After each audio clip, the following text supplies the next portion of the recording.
All right. Welcome to the special meeting of the City Council on February 18th. We have one City Council member absent. That's Council Member Sierk. Can you join me for the Pledge of Allegiance?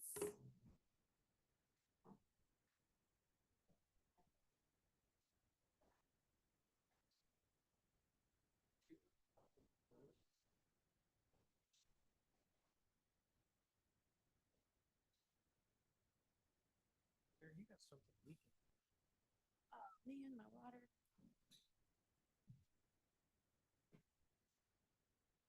Oh, I exploded above the water.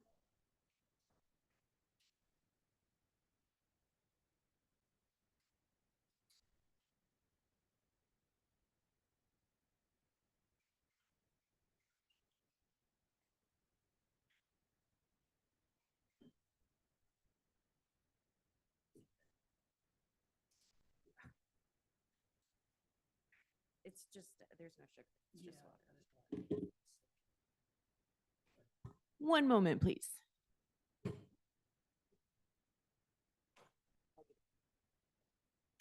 Thanks, Jim. All right, that takes us to the public forum. At this time, the public is permitted to address the City Council on items not appearing on the agenda. Comments may not exceed 5 minutes. In accordance with state law, however, no action or discussion may take place on any item not appearing on the posted agenda. The City Council may respond to statements made or questions asked, or may request staff to report back at a future meeting on the matter. Would anyone care to address the council on an item not on the agenda? Hearing no one. Okay, Tom, do you want to introduce what we're doing here? Sure. So it's the second year we're doing kind of a special meeting to talk about the city priorities for the year. And so this is the agenda, I guess, between now and about 5:30. So we do have some food for dinner. Hopefully we'll watch the clock on this meeting. If we start to go long, we may put some issues to the side to come back to a future date. And then we'll try to take a break before the regular meeting at 6. So Mayor Gunzelman suggested that we do a little bit of a kind of council self-evaluation. So that's really kind of a warm-up. And then we'll talk about kind of how we did against our priorities last year, talk about priorities for 2025. And then one of the issues you guys have brought up is talking about kind of operations and performance management. So we have a section on that. And then I wanted to end up with talking about how I think council can help staff advocate for things, particularly fundraising as we look at the wastewater treatment plant. So that'll be towards the end. So Claire, I guess, why don't you take this section? Sure. So this is an exercise I did on another board I sit on. It's a much larger board. And I just found it helpful, just kind of as an act of self-reflection. So you can do with it what you will. But it made me think a couple of ways how our actions or inactions can affect the staff or take their eyes off the ball. If we're holding our staff accountable to these priorities that we're setting tonight, we have to make sure that we're not the distraction. So I don't know if anybody had any thoughts on any of these things. I'd be happy to volunteer to go first and pick a couple of the items on it that I thought at least I could use some improvement. Does that sound good, or did anyone else have anything to add?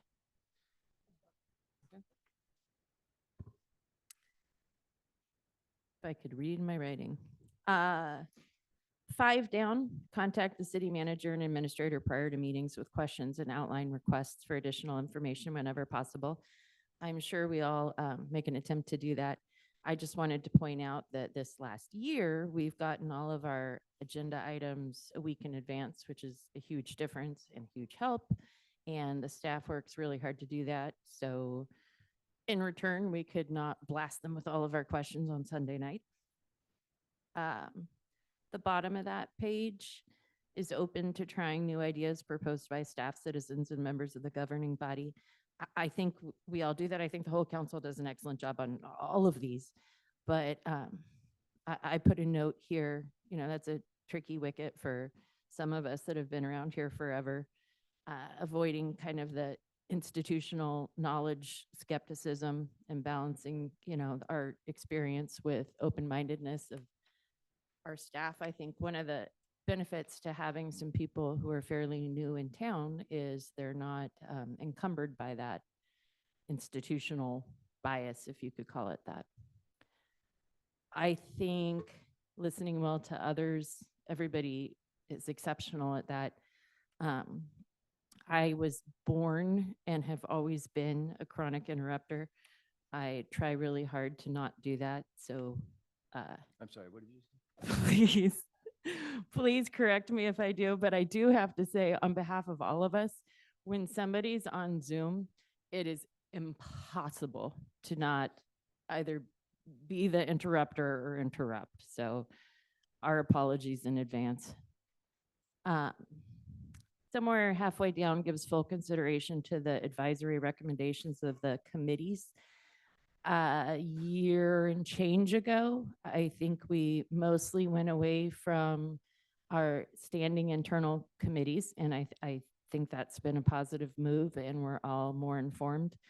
But we do all report, or we're a part of other boards and other committees, and I think we need to be mindful to make sure to share out from those committees to everybody when it's relevant.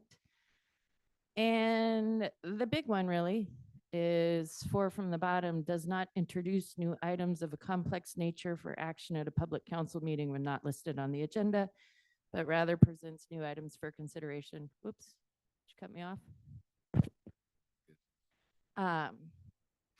That I think is incredibly important, and that's what I meant to when I was referring to us taking their eye, off the ball.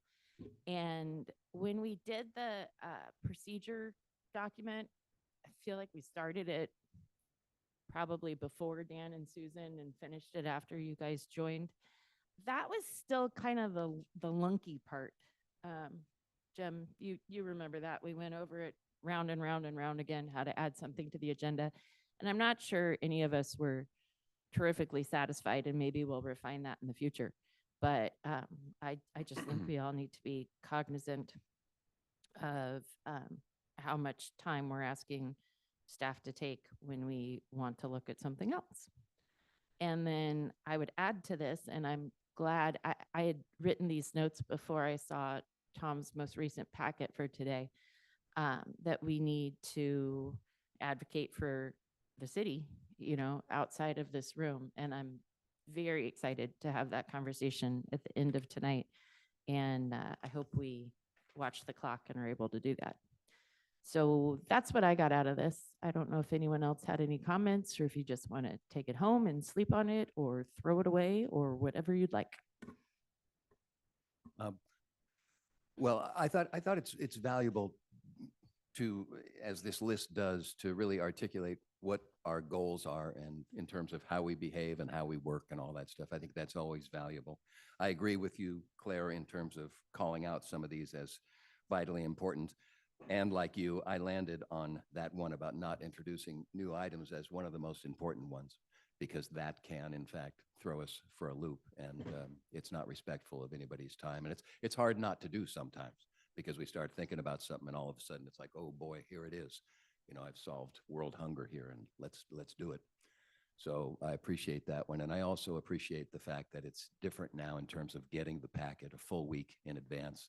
And so I agree with you. And I think I've kind of forgotten about this, is to reach out before the meetings if I have questions and stuff like that, to be able to get more clear about the information that we'd be talking about. So thanks.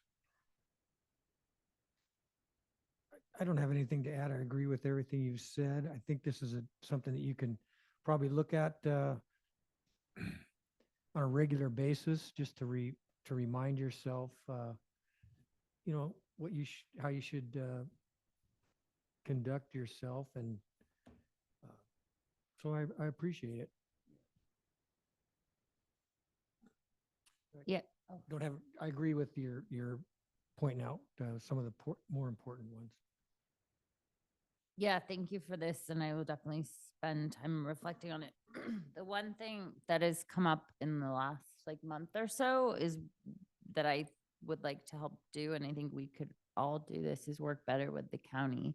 And that's been one interesting thing. I didn't realize so much of the property tax goes to them, and we don't really seem to have a, I mean, I'm sure people do, but I haven't, a conversation with them hasn't been so much part of my experience here. So that is something I would like to work on.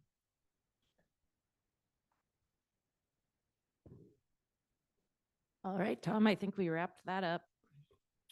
Okay, give me 1 second. I think Councilmember Siric is trying to join.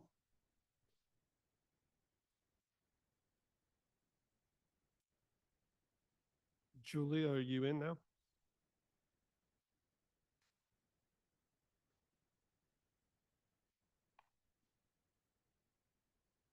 Well, I'm showing her in the meeting, but her camera's turned There off. we go. Can you hear me? Yep, Okay, thank you.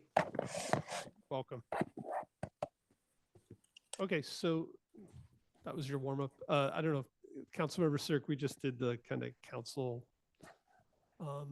self-reflection piece. We were going to move on if that's okay. Yes. Okay, so annual priorities. I had a couple slides here, and I was just going to flick through them quickly. Really wasn't about the detail. The point is, you know, you have a small staff. Everybody wears a lot of hats. Everybody has kind of like a regular day-to-day, just kind of keep the city running, you know, part of their job. And that's a large part of everybody's job here. And, you know, really this was kind of the point of that previous spreadsheet, was just to say, you know, we're talking about priorities. Those are kind of like special new things that staff is going to take on. That's kind of the tip of the iceberg, and just want to make sure everybody's aware that, you know, 90% or more of our time is really spent on just regular daily activities. The other thing is just sometimes when you talk about priorities, you know, I think it's good, you know, if you have 20 priorities and nothing's a priority, right? It's trying to keep it to 3 or 4 things that are going to get kind of special focus throughout the year. You know, having these priorities really lets staff align our goals and efforts with your goals, and really make sure we're spending the time on things that will make a difference. And then again, distinguish between a value and a priority, you know, so sometimes people say, you know, let's make transparency a priority, or, right. And so those things are kind of values, I think, that underline everything we do. And the other thing is, you know, we've only done it now for the 2nd year, but if you have a priority that's a priority for 10 years, is it really a priority anymore? So I appreciated that distinction on this particular slide. Yeah. That you call that out, that after 3 years, it's like, wait a minute, what's going on?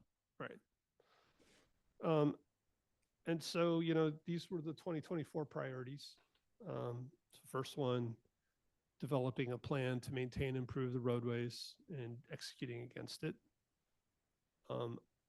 Running the city with a sustainable budget, which looks at revenue generation and cost cutting.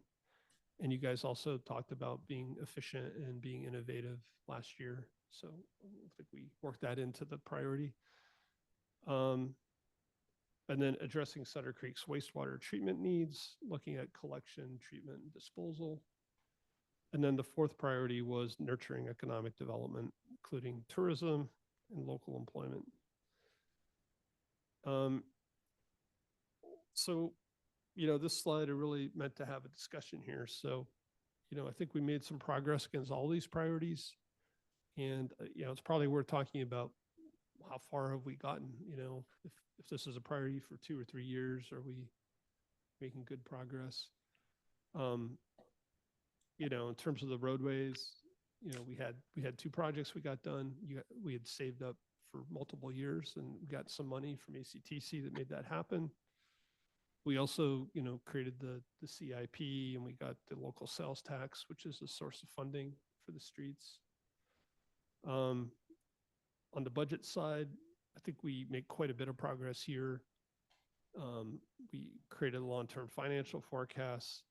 Tom, I'm sorry to Yeah. interrupt, but do you want to get to input with regards? to Sure. I what mean, per- do you want what to stop at percent- each one? Yeah, why don't we, if Sure. that's cool. Why don't we stop at each one and have a little chat? And then you want us to kind of agree on a potential percentage that we could actually, that we feel like maybe Yeah, we're I mean, about. the actual percentage isn't so important. I think is, do we make good progress? Do we have a lot more to go? Okay. Does anybody feel like any of these priorities are done and should be Right. taken off the list? Great. So, yeah, so you want to talk about streets, roadways? Yeah, I mean, I'll kick off. It seems to me we've made really good headway in that space, in terms of not just getting those two projects done, but laying the groundwork for the financial opportunity to continue working on that and reaching out now and creating that, committee and completing the CIP and at least that, that first draft. Those are really important aspects of this thing. So I think personally, we made good progress on that. And in the next 2 to 3 years, as the money starts coming through and we see everything operating, we'll see, in fact, are we achieving what we had in mind? So I don't think it's done. I think we've made good progress.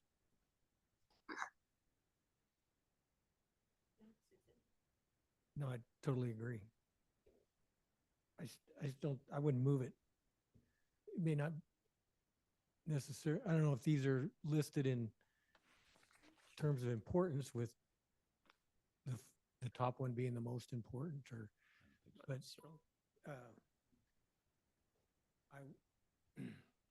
I would say it's well on its way to being complete, except for the actual, projects that we can do. But as far as, like you say, laying the groundwork, that's really been working. Yeah, I think we've got the foundation all set, and as the money comes in, we have a plan too with the CIP. We can start to achieve projects. I think already incorporated in this, just not listed, is, we're staying close with ACTC to see what opportunities exist.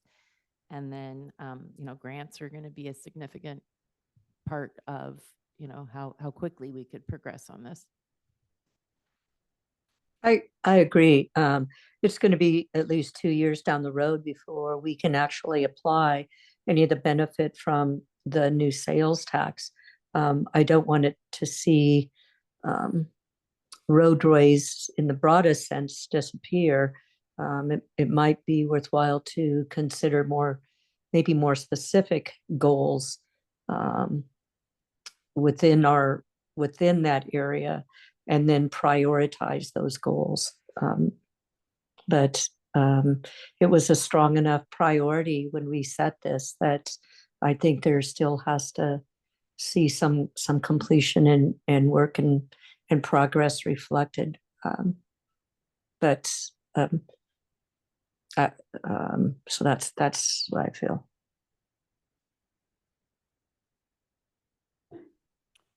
Yeah, I think it's great. We have that comprehensive list and those two projects that were completed.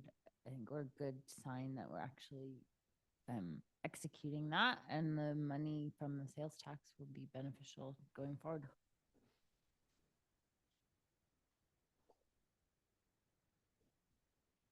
I just wanted to say something that I think the council should start thinking about, because next year we're going to have a little bit of money, and then the year after that we'll have a little more money.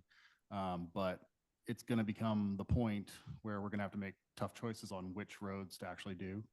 And so we need to kind of prioritize whether we want the big roads to get done or whether we want more of the little roads to get done, because I think that's going to be a big factor down the road that we're going to have to look into. We could probably do, double or triple the amount of little roads, but those are never going to, I think that's what I meant by looking at specific projects. Yeah. And rather than the broad, because even within the roadways, and I'm going to throw just this out here, is, pedestrian safety as well. So I think they can still maintain a priority as long as they're more specifically laid out. Dan, I think also historically, sometimes our projects find us because something breaks or collapses or Sure. whatever. Yeah. So if there are, if we suspect that there's areas that that might happen and there might be some sort of intermediate fix where we can, make the most sustainable, complete choices by doing another project and Band-Aid something, Yeah. until we could get to it, if you could keep us informed on that. Yeah, because I think priority wise, we'd like to keep the bigger roads, some of the bigger roads available to do because we could get ACTC money for those because those are collector roads and not, the little ones are never going to get funded by ACTC. That's just not what they do, so those are kind of all on us. But then the bigger, but then how much do you fix the big roads so that the little roads don't get where, so I mean, it's something that's going to have to be prioritized a lot more as we get down the road. I just want And council then to think about consider that. which ones might work for grants, like the roads on the way to Yep. school. Yeah. I kind of feel like one more year as a strategic priority, and then hopefully it'll be fairly operationalized, and we'll keep doing it. We'll have a grant process. We'll be working with ACTC and collecting the money. So it doesn't mean the roads are done, but it may not have to be a special priority. It'll just be part of our work. I think the one question mark is just, is the pace fast enough? Is the what, Tom? Is the pace of our ability to fix roads fast enough? Okay, yeah. But that's really going to be up to, I think, finding grants that would make it go faster. But should we move on to the second one? Yeah. So again, on the budget side, we kind of changed the way we did the budget. Mason did a long-range financial forecast. We were working with a consultant earlier last year. We cleaned up the books in a couple of places, like with ARSA, also like Ramco, and like some wastewater fees that were owed. And now we're in the midst of a pretty big project to change the city's financial system, and that's it's not done. We're in the middle of it, and that's going to be a big launch. I don't know, Mason, do you have any comments on this one?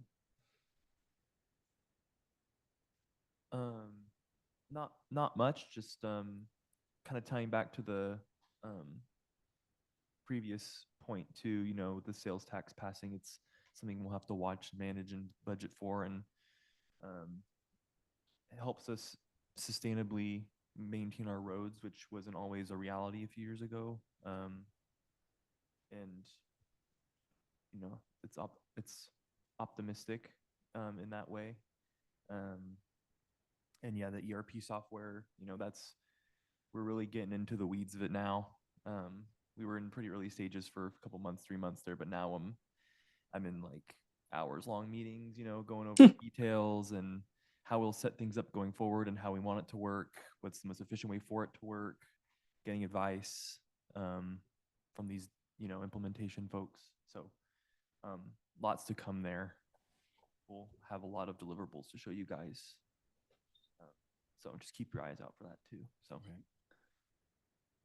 I think that what I'd like to add is that, moving forward this year in particular, in terms of cost cutting, Jim, and you remember the night I was interviewed for this job, and I talked about the police department and the big chunk that it takes of the general fund. And so what I was hoping today, actually, with some of your presentation, and this actually does tie together, I think, was to learn more about what do we have to do with a small police department? Do we have to have 24/7? Are there any options? What have we looked at? What haven't we looked at? Because personally, I just think because it is a goal, it's work we have to do. We have to go through it and make sure that every dollar we're spending is, in fact, the best dollar we can spend for this little town of Sutter Creek. So I just wanted to mention that going in. Yeah. I think that this item, we've probably made the most progress. I wouldn't think we can say it's complete until we see what the ERP delivers, as Mason said, that's coming right around the corner, and you'll keep us surprised of that. And I'm sure at some point, ask us or show us the different options or the ways to see things so we can best understand how to do our part of the job. So again, I wouldn't remove it, but we're getting there.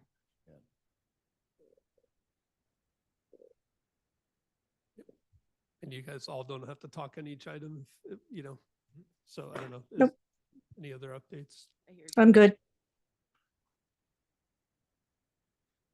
Okay, so the wastewater, so again, we've been kind of balancing, I think, the long-term planning with short-term repairs, trying to really, you know, spend our money where we need to. You know, the arts dissolution is taking longer than I would have liked. You know, again, everybody's busy and there's some major legal agreements that really require working with Amador City and AWA, but we got to get that done. So it's still a priority. I think kind of the plan for how to do the wastewater plant is starting to take shape, and that's part of the next meeting. We'll give you guys an update, kind of an information update on that. You know, but there's still a lot to do, obviously. So I could start to see the solution, but the funding picture is not 100% there yet. You know, we have had some updates for, you know, once we decide, it's still a 5 or 6 year process to build a plant and get it operational. Dan, any other comments on that one? This is one that I have been working on mostly, I would say. And yeah, I would like in a couple of years to have it off the list, but I don't think it's going to be there. It's probably going to be, you know, if we get it in 5 to 7 years, I think that would be amazing. I don't think that's realistic, but, you know, we can hope, you know, because there's just so many things that can go wrong. So we're just trying to plug away and get as much knowns as we can, because that's kind of what kills the projects is the unknowns. And so if we can define enough of those, then I think we'll have a good enough picture for the council to actually decide whether it's appropriate or not to move forward with some of these large decisions. Yeah. So those will be coming this year fairly fast, I would say. And there's a lot of trigger points on this because there's leases that expire and there's other entities making their plans. And then just the underlying fact that we're spending more money on something else, you know, not what we're settled on the longer this goes. So, you know, if you Yeah, could, and as you inform us, if you can make sure that we know those trigger points and where there's waste, you know, when we're fixing something that Yeah. we may not need in the future, et cetera. Mhm. Yeah, there's a lot of other entities that are involved in it, so it's not purely our decision. You know, I mean, we can make the best case, but the regional water board has the final say. You know, that kind of stuff. So there are other entities involved. Right. There's, from a progress perspective, I know it wasn't popular, but a big aspect of that was the sewer rate increase Yes. that we all worked together to get Yes, passed. that was And very big. And, you know, my hat's off to the city council and everybody involved in that for, frankly, having the courage to do a very unpopular thing. Yeah. Looking forward, knowing that those dollars are going to help get this thing financed. So I think that was a big part of our moving forward. Yeah, definitely agree. Tom, do you want to keep going? Sure, just waiting to see if anybody's going to jump in. And then the last one, economic. Yeah, go ahead. I just, maybe there's another time to address it, but I just wonder how far we feel we've gotten on the I&I. Yeah, I'm gonna give a little update in the regular council Okay, meeting, so so probably better after I give you that. Perfect, thank you. Then you can ask specifics. Yeah, so the economic development front, you know, again, when we started, there was the issue of 2 websites and the business association and visitor center. And I've tried to attend those meetings and repair relationships there. And, you know, they're running the other website, and that seems to be working really well. you know, they've been really supportive of more community events. And again, we're kind of limited by volunteers, but we got a bunch of excited volunteers for the duck race. And so that's all positive stuff. And then, you know, we haven't heard back yet on this grant that we submitted for the Entrepreneur Center. And so, you know, I think this, in my mind, this kind of was the fourth priority. We probably made least progress here. I think we took some good steps. But really, it's really challenging. Think about how can we attract some good jobs to this region? Because I mean, ultimately, I think economic development is what's going to really help the city in the long term. I think that we've made great progress in the city and the businesses working better together and supporting each other. Yes. Maybe we can start to focus or not to focus, I don't think it is a focus, but we can spend some time with county tourism, ACT, and then the new lodging and wine folks, you know, to make sure we're partnered with them in terms of tourism. And then I think you're right. Find a way to add some jobs.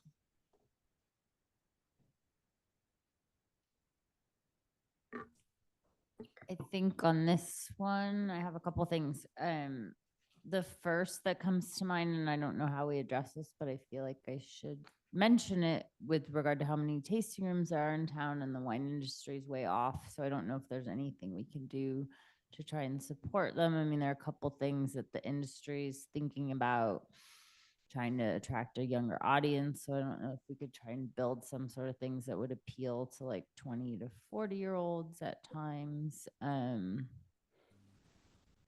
then the other thing, how far do you think we've gotten on the empty storefronts? How many are left, do you think? I mean, we've just done some outreach there. You know, I have looked at some other cities that have, they have like ordinances where if your building's empty, you should put something in the window to make it look a little more attractive. I mean, we could potentially bring something like that to you guys. And then some of the owners have said, you know, that they are in the process of renting, but there are other places that have been empty a long time. So. Okay.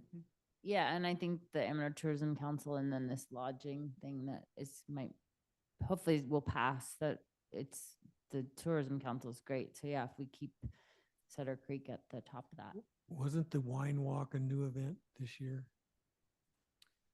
Is that what Yeah, they I called think- it? I They think so. had Yeah, some kind of wine. Yeah. So So maybe we could help Lisa with that and try and get like a component of it that might attract a younger crowd. I think.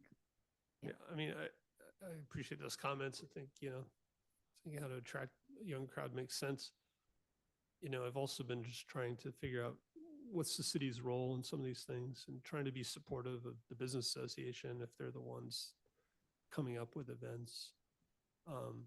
So there's a balance there, like how much does the city push forward or? Sure. Maybe something we could work towards is, because someone might know better than me, but I think the Wine on 49 and the Business Association are kind of working in parallel right now. So maybe we could help them get in the room together at a time. I think this is still an important priority to carry over.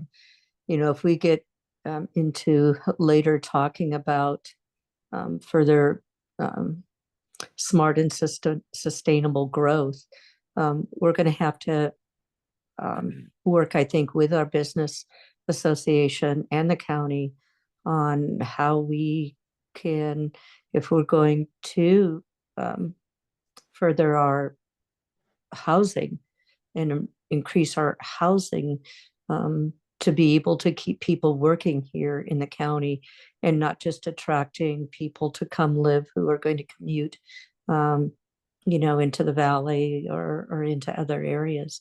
So I think focusing on local employment opportunities is important. I think it's going to have to be some working with the county to try and see I don't know if I'm going to stick around for the meeting tonight, but I did attend the Board of Supervisors meeting on the county marketing or the county housing. What am I thinking of? I think it's what a 1 or 2% surcharge for VRBOs and short-term rentals, and it's not a done deal. Our supervisors are torn and struggling with whether, it's economically feasible to put that on. So I think this is an important carryover that we need to keep on the front part of our stove. Yeah, thank you, Julia, for mentioning that. And then another thing I was thinking about with regard to that, if we're looking at the development and maybe adding 150 homes, I think it might be wise to have some mixed use in that and possibly apartments and not just target single family homes.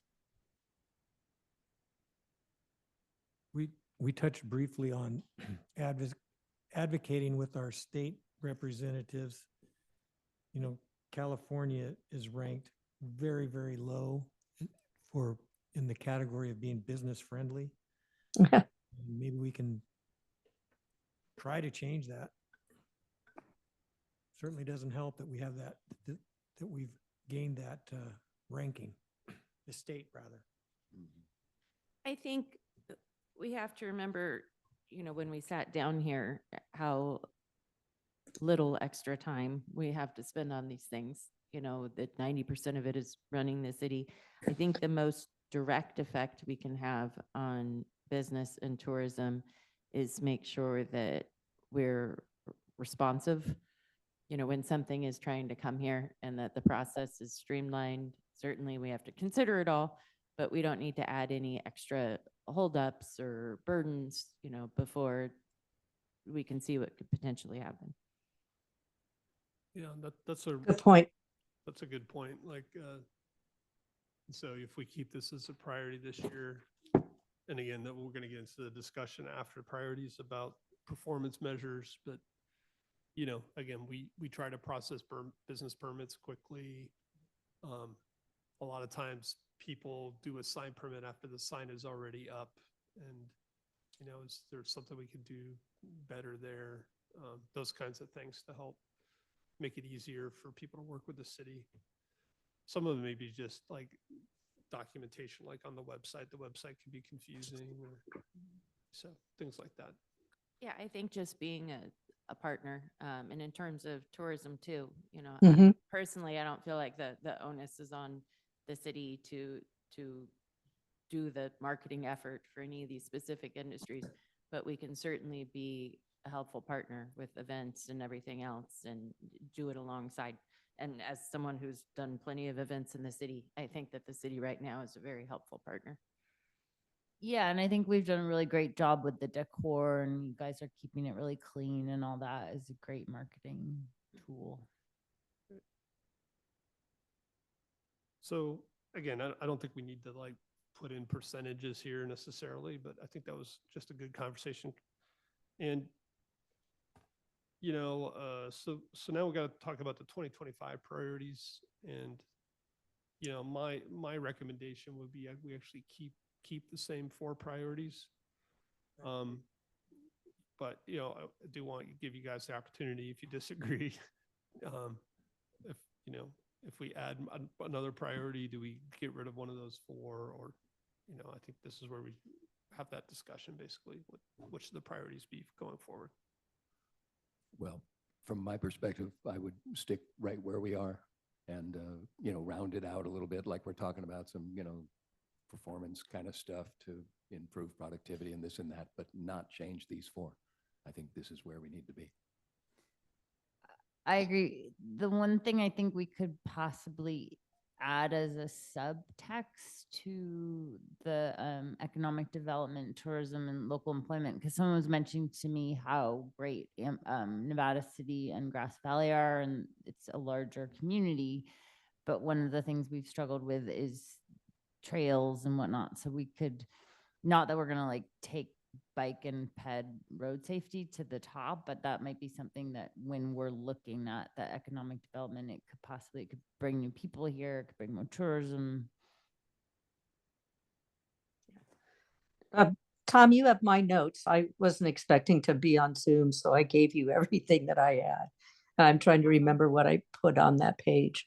But I believe that keeping these in terms of additional ideas, I think sensible growth and development in stage progress, not in lump sum. And I think, Tom, you've described that, a potential development would be in stages, which I think is important if we're going to have a sustainable budget, we're going to have to grow in some other ways. I think also to look at the bike ped road safety as reasons why people would want to move here.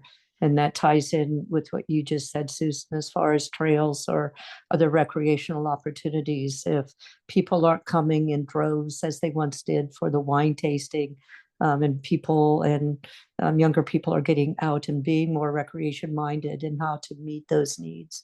So I think especially adding those, the sensible growth and bike ped road safety would be my choices for blending in any new priorities. But they kind of already blend in with the 2024, so they're not exactly new.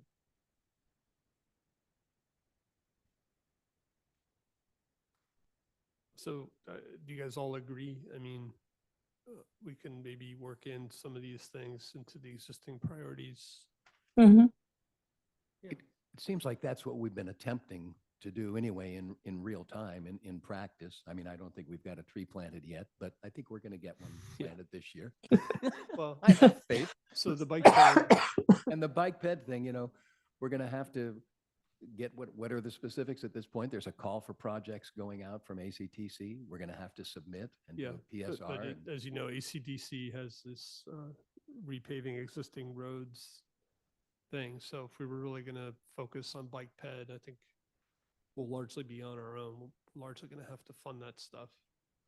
So we could maybe add to the streets thing, like looking for the opportunities to improve safety and, And We And- have some pedestrian access projects on our CIP already. We do. Yes. Some of them Yes. are on the front I'm just list. saying, we're not going to get money from ACTC for it. Right. I think also on workforce development really can be folded into our 2024 priority 2, which I think we've executed the most. I think we can focus more, of course, we have to see the ERP deliverables, but focus more on the second half, the cost cutting through efficiencies and innovation. I think that all folds together. What exactly does workforce development entail for me? Tom wrote it. I can answer what I meant when, we had submitted our priorities to Tom earlier this year. My thoughts were just our staffing costs are, of course, as would be normal, one of our largest costs, if not our largest cost. And we just need to make sure we're spending that money wisely on, We're talking about the city's workforce. yes. Okay. Yeah. I'm fine. I got it. So efficiency and, Okay. We're also talking about economic development.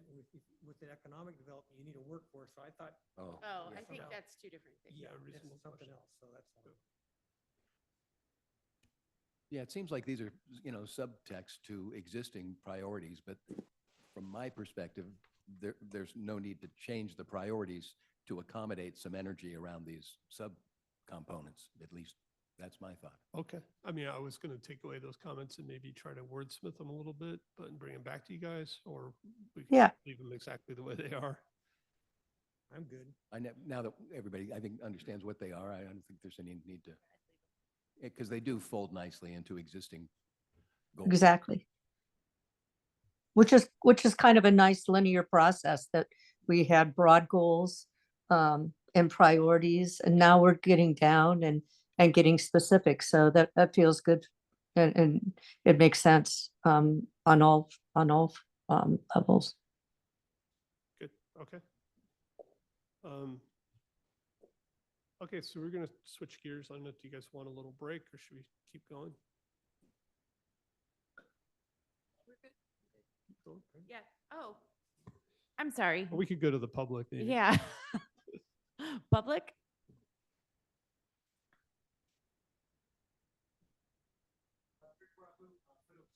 Is the green light on there? Press the. Oh, there, no. Hi, Craig Baracco, Foothill Conservancy. Just add a few notes on what's being discussed so far. First on economic development, I would like to second Councilwoman Feist's remarks about housing. I think a strong element of economic development, especially in a small community such as ours, is the need for additional housing and population growth. Very fundamentally, we're working off a very small customer base, tax base, potential employer base. And so any real economic growth has to be based on some additional population, mix of housing types, not just large single family homes, in order to ensure housing for workforce, ensure like a jobs housing balance. If we're trying to create jobs without associated housing, we're just making long commutes. Maybe it's counter commuting, maybe it's from other parts of the county, but job housing balance is an important part to keep in mind as far as this development goes. On the wastewater issue, I just had one note about and I think this was sort of hinted at when we were talking about other players and regionally speaking. One thing that my organization has been commenting a lot on was the Wicklow Way specific plan that is under consideration by the county. It's adjacent to the Martell Service District, which was part of the ARSA system, and I think will continue to be serviced by Sutter Creek Sewer Plant. The base plan as being considered by the county actually calls for a new sewer treatment facility as part of that development, which is quite large. We're talking hundreds of housing units, also some public facilities and commercial development. Basically the area between Walmart and Argonaut High School, to roughly square it out. But there is definitely in alternatives and the consideration that my organization suggested was rather than have a brand new treatment plant built on site, that it connect either to Jackson or Sutter Creek existing facilities. It's easier to expand an existing facility than create a whole new one from scratch. It just as the development becomes much more efficient, because that's 10 or 15 acres of land that you can use, either keep an open space or put to a productive urban use rather than have it be a treatment plant. And so I would urge the city to, and we're expecting that to come back consideration by the county probably in the second half of this year for its final EIR and possible final adoption by the supervisors. But particularly that element, the fate of sewer service to that project could be a key. Yeah, Craig, Tom, we sent a letter or a response to the draft EIR to Wicklow Way asking them to consider that. Can you let him know what, or? Yeah, I don't know if you saw that. I think we traded a couple emails Yeah. about it at the time. Yep. But I think they were kind of keeping their options open. They said it could be Sutter Creek or Jackson or a new plant. I think they just had all of them there. Definitely, they're all being considered I think will be considered in the EIR process. So, for what that's worth, on tourism and promotional development, a lot of what the city has in place, design guidelines and standards for select residential and for generally for commercial development in place and on the books. You have an active design review committee. My mom's on it. One of the Conservancy's long-term goals is to have Outdoor County also adopt commercial design standards and a design review process for new development.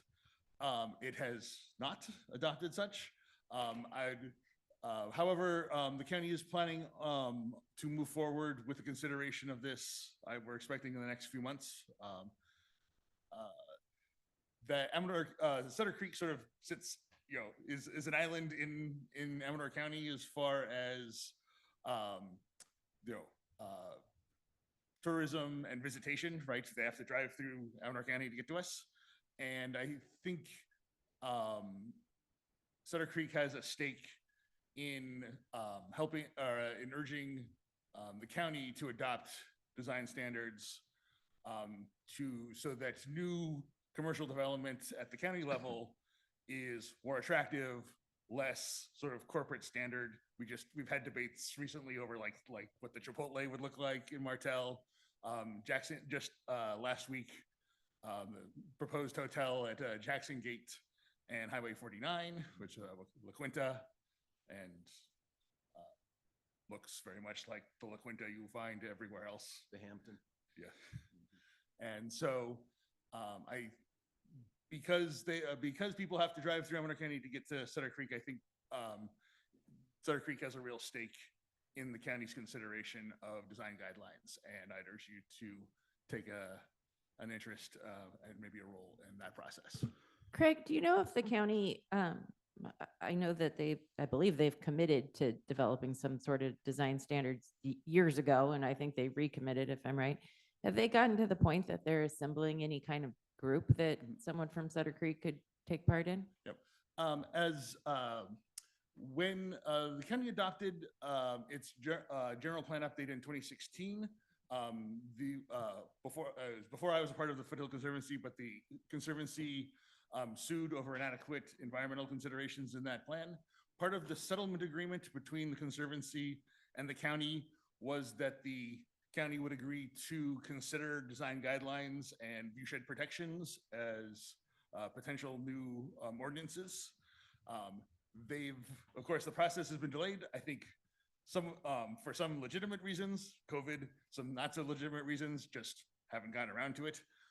But we've been repeatedly lobbying the county to get on with it. And at the most recent Planning Commission meeting, when there was the discussion about the Jackson Gate Hotel, Planning Director Chuck Beatty of the county committed that the plan was to have a joint Board of Supervisor Planning Commission meeting to initiate the discussions over design guidelines, design standards, and most likely happening in March or April. So that is the time frame that I've been given by the county, and we sort of continue to watch them and give them a poke to get them going. And as of yet, are any going to be applied to that hotel? No, without them on the books, and there was a pretty hefty debate. The hotel debate was over a height increase. Standard height limit in the county is 45 feet. They were asking for a 60-foot building. The Foothill Conservancy's position was if they wanted a building that high, they should impose some design standards that made the building look much more compatible with existing Amador County styles and less like the La Quinta looks like everywhere. In the end, the Planning Commission deadlocked 2-2 on the actual height increase request. So the building won't receive the extra height increase, but they can still build the building as by right at 45 feet high. And there aren't any, without any existing design guidelines on the books at the county level, they can design it any way they like. Thank you. Sure. All right, thank you for your time. Thank you. Thanks, Craig. Wave your hand, Ader.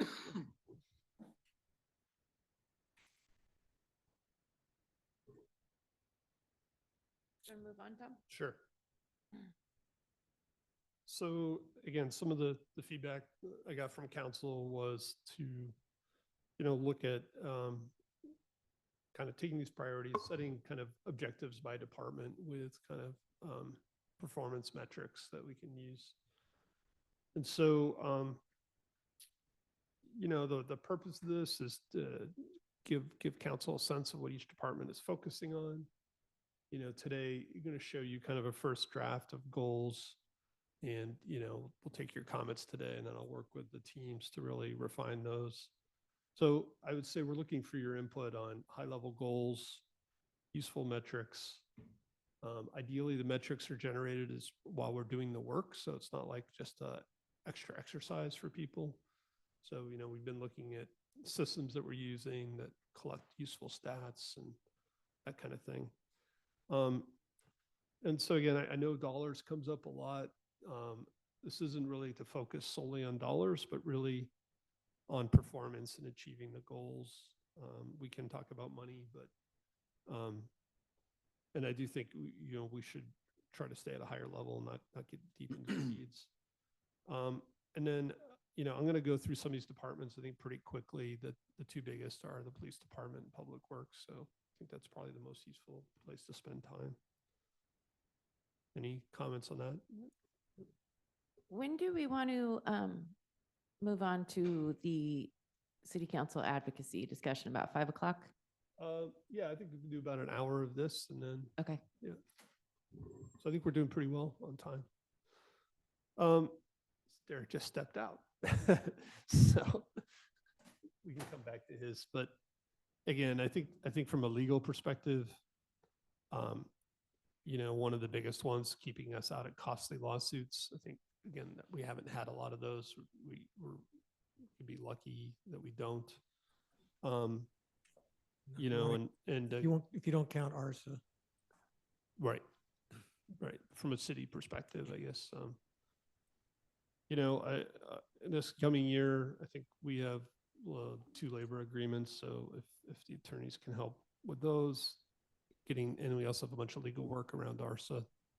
So Derek and I kind of talked, and one is just kind of doing the city attorney role efficiently and effectively. 2 is the labor negotiations, and 3 is completing the ARSA dissolution. So just for clarification, and I think I know the answer to this. Once ARSA is dissolved and we have the new agreements in place with AWA and Amador City, we'll have one less law firm that we're paying, correct? And Derek will absorb that role because he's our attorney. And correct. Mostly, I mean, if we need wastewater expertise, for anything in particular, we may need to hire a consulting attorney, but for that project. But overall, yes. Great. Moving on to engineering, and Matt Hospital had to attend a memorial today. He wanted to be here. It's kind of similar kind of thing. So general city engineering provides service at a high level of quality, responsiveness, manage our projects on time and on budget, and helping us with grant funding. And then you can see some of the metrics associated with that. And again, we're trying to provide quantifiable metrics as much as possible. So Right, they show up here. Yeah. He did a good job kind of articulating that, ability Absolutely. to measure things. I mean, that's where it really showed up. And Tom, you moved on quickly, and I know Derek's not here, but I just had one comment on the legal business, because I know a lot of it you can't quantify in advance necessarily or anything like that. But in the first bullet, the third bullet, advise council and city manager on legal options as issues arise.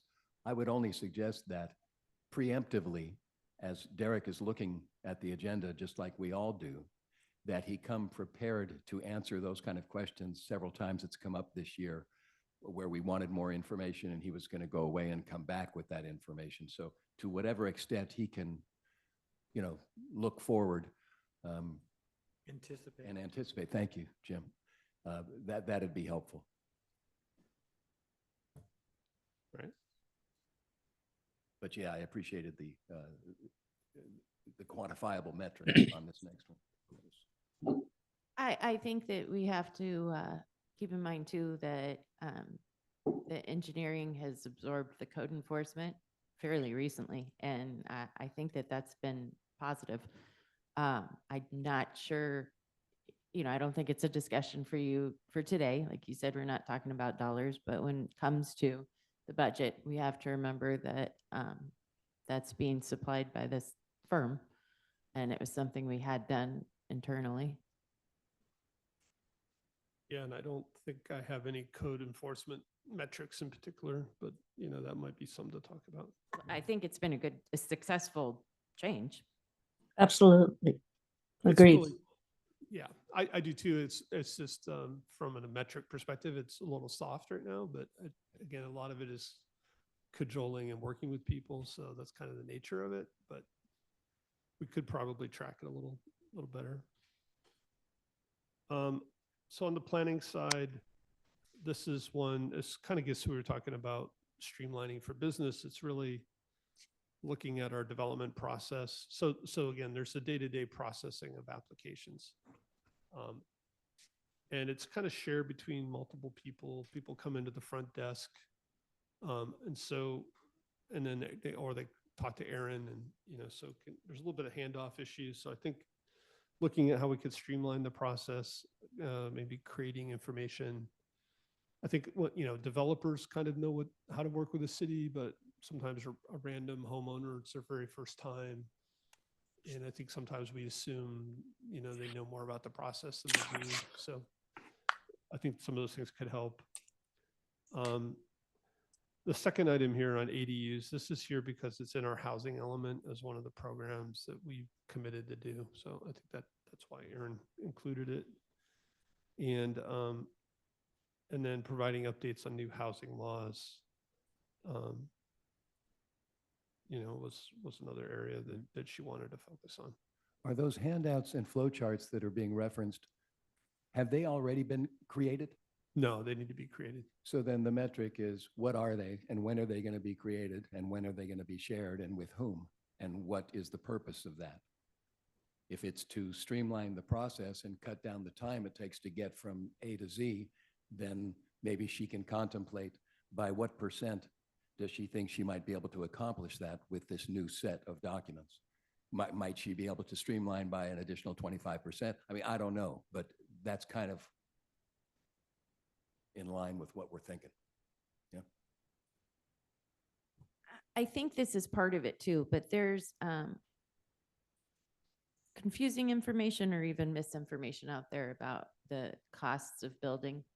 I'm challenged often by, it's $400,000 to build a house in Sutter Creek before you, buy a nail. And I think if we have some, obviously it changes for each property with specifications, but if we have just kind of a basic template that, we could refer to, that would be helpful.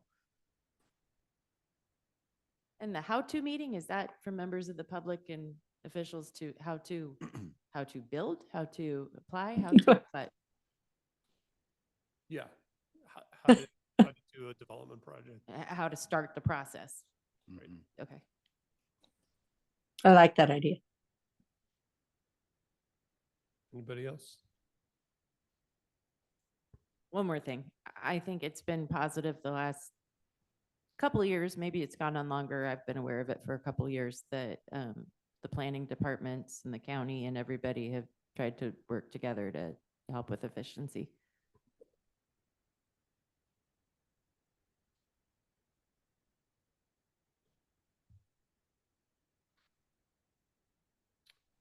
And then finance department, we talked about kind of the importance of the software rollout. We do our sewer billing, we do all our bill paying on this current system. It's the kind of thing you don't want to mess up. So we'll be testing the new system and then we'll have a cutover date. And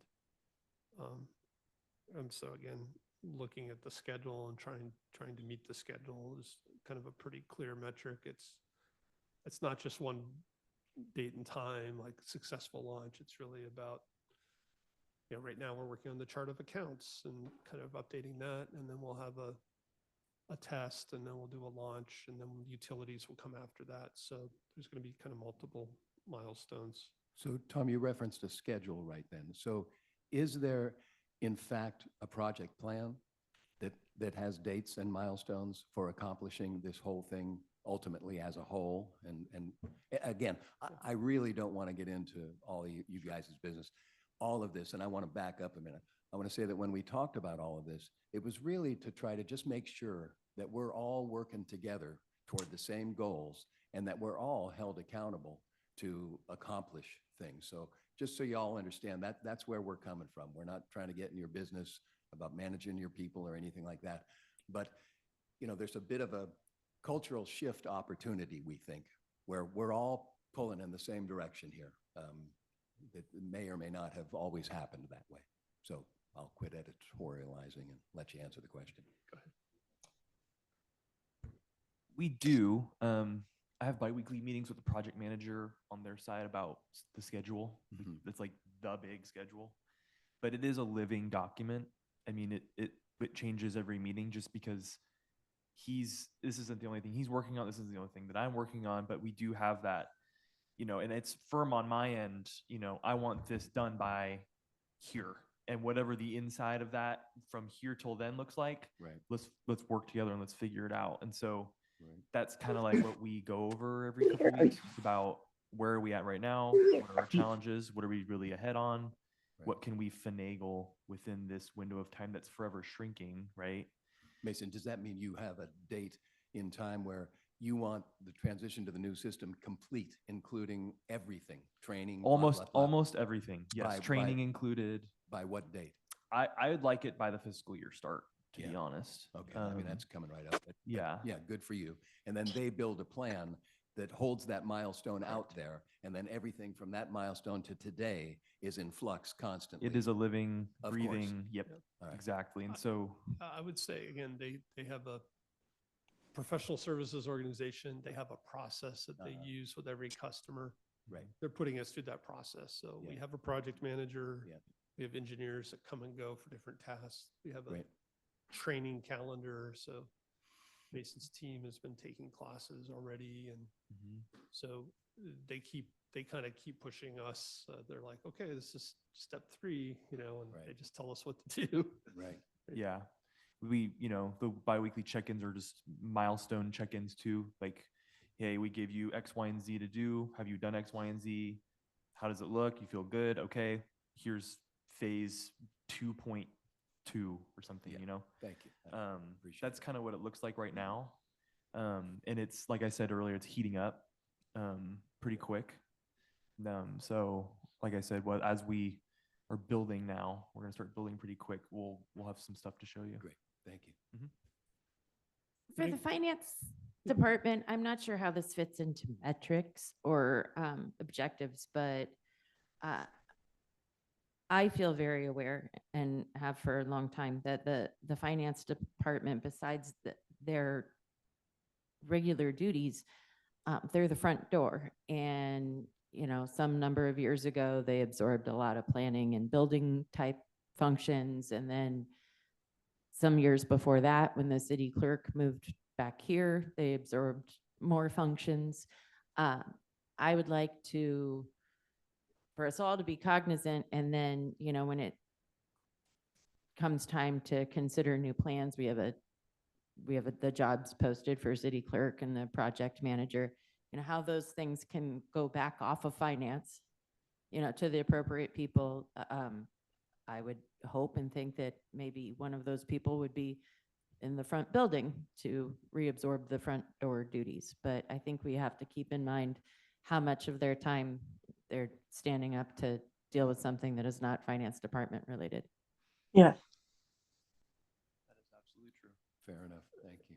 And so part of that too is the second bullet point, which is really mostly Holly, who reports to Mason, but it's actually some of these things are shared. So it gets to kind of some of what we've been talking about. And this would, I think, happen after the ERP. We're not looking to take on a bunch of software projects simultaneously, but things like facility rentals, it's all very manual right now. And there's there's some like web software out there that cities use that we could probably automate a lot of that.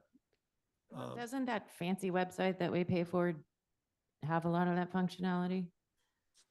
Well, there's some ones that are Supposedly. specific to rentals and they like, yeah, I mean, I'm talking about very specific, like, here's the contract and lease and you can pay online, all that stuff. Same thing with business permits and other kinds of permits. So, right now it's a lot of come in person, fill out a form, bring it back. So, and then, oops. And then the third one, again, is kind of the day-to-day work, but thinking about some metrics around that work. Okay, so now why don't we get into public works? And this is a little bit of a different take. And I kind of asked Jim and Dan to both kind of describe kind of what's in their departments and then what's a typical day or season look like, and then get into more of the metrics. So I don't know if you want to talk about this, Dan. Yeah, so these 5, I don't know, I guess focus areas you want to call them, are kind of what we generally prioritize. So for collection systems, and most of these, I would say with the exception of the wastewater treatment plant, there's one guy for each of these focuses. So there's one person that does collections, there's one person that does storms, the same person that does collections does roads. I know I just said I wasn't going to interrupt, but I think this is Go for maybe it. valuable. Yep. So before you get into this, I think it would be helpful for the public works part of this discussion to differentiate between maintenance, upkeep, repair, everyday stuff, and then, when you're talking about collections, obviously we've done a huge job on the collection system. Mhm. The difference between when you're talking about the regular sewer plant stuff and then all of the new things we've put in. So I don't know how you can differentiate that. It's almost like the Public Works Department spends a substantial amount of its hours, time, and the city's money on capital stuff, Mhm. and a substantial amount on just regular running of the city. So Yeah. I don't know if that's even a part of this conversation, but when we start to talk about metrics and quantifying things, I think that would be helpful. Yeah, I mean, personally, for me, the metrics are kind of a hard thing because there's not a lot of information. Well, there's either a ton of information that comes back or there's no information that comes back. So like in the case of like facilities and parks, the metric is, does it look good? You know what I mean? Like, I mean, that's kind of what we go by, there's nothing that comes back in to tell me whether the plant was cut to a certain height or a certain width or whatever, you want to call it. It's just more of a general feel that we get when we walk around and, oh, everything looks good, but I would say that's more of a maintenance thing. But then it also goes into, capital improvements of what can we do to make everything look better. So I don't really know that we break it down between maintenance and capital, really. The people do what they have their daily activities that they do. And then there's also, I would say, a good 25% of what else can you do to make it look better overall, or make it function better. So yeah, I don't really know how to describe it in terms of quantifiable numbers for you guys. Yeah, You want to go to the- and Um, again, I'll just add this little bit. The other thing, Dan, we were thinking about, and this came up specifically in our discussion, was just, I think it's helpful when you say, this guy is responsible for this, and so it's all like this. So there's goodness in there, and then there's problems in there. Mhm. And the problem and the missed opportunity, perhaps, is that everybody's not contributing to the overall. In other words, that's my job, that's not my job. Mm. So I would only ask that you start considering, how could we incentivize folks to, even though it's not their job, they're driving down the street and they see a bunch of crap sitting in the street, they stop their car, get out and clean it up. And then they get to report that to you. Hey, last month, 3 times I went out of my lane to do something for the city. I mean, something like that. As So- soft as that. Just- I agree with that. Yeah. The problem with that is that Yeah. there is only one guy that can do certain jobs. So if he stops and does something else, Yeah, then I lose that ability to get that thing done. I feel And there you. is nobody else left to do that. So that's why I run into the problem of like I see. collection systems, there's really only 2 people in my staff. Well, there's probably 4. But there's one guy that's really charged with it because he's running around doing that stuff. People really need to stay in their lanes because if they do too many other things, then everything else falls apart. I appreciate what you're saying. I You know, appreciate. I the- do the agree there challenge. there is an opportunity for that a lot of times. Yeah. And we do need to be better about that. Yeah, But there's a fine line you know, that you kind of got to walk. absolutely. That's Um, helpful information. I think that what maybe I was trying to elaborate too is obviously your list of work is too big Yeah, yeah. for the number of people you have to do Yes, it. So exactly. I think Correct. one of the things we're looking for, or I'm looking for, I don't mean to speak for everybody, Mhm. is a calendar, a job list of things that have to happen every year seasonally. And then also let's take something like the Ursa line. It's like an old house that several of us live in. You could find work to do on it forever until you die. So, where there's some sort of, we'll put this much attention on this, but we need to address these things too. So all of the hours aren't sucked into, I mean, several of these things are quicksand. You could spend your whole life working Yes, in them. I agree with that. So yeah.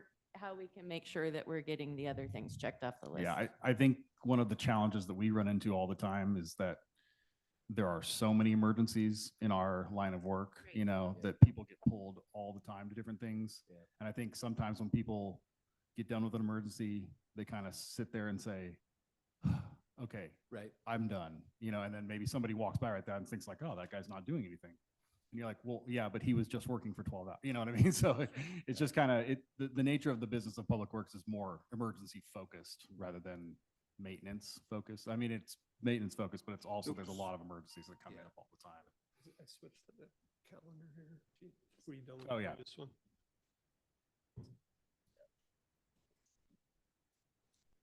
Yeah, so this is just kind of a list that I put together of the top priorities based on the seasons,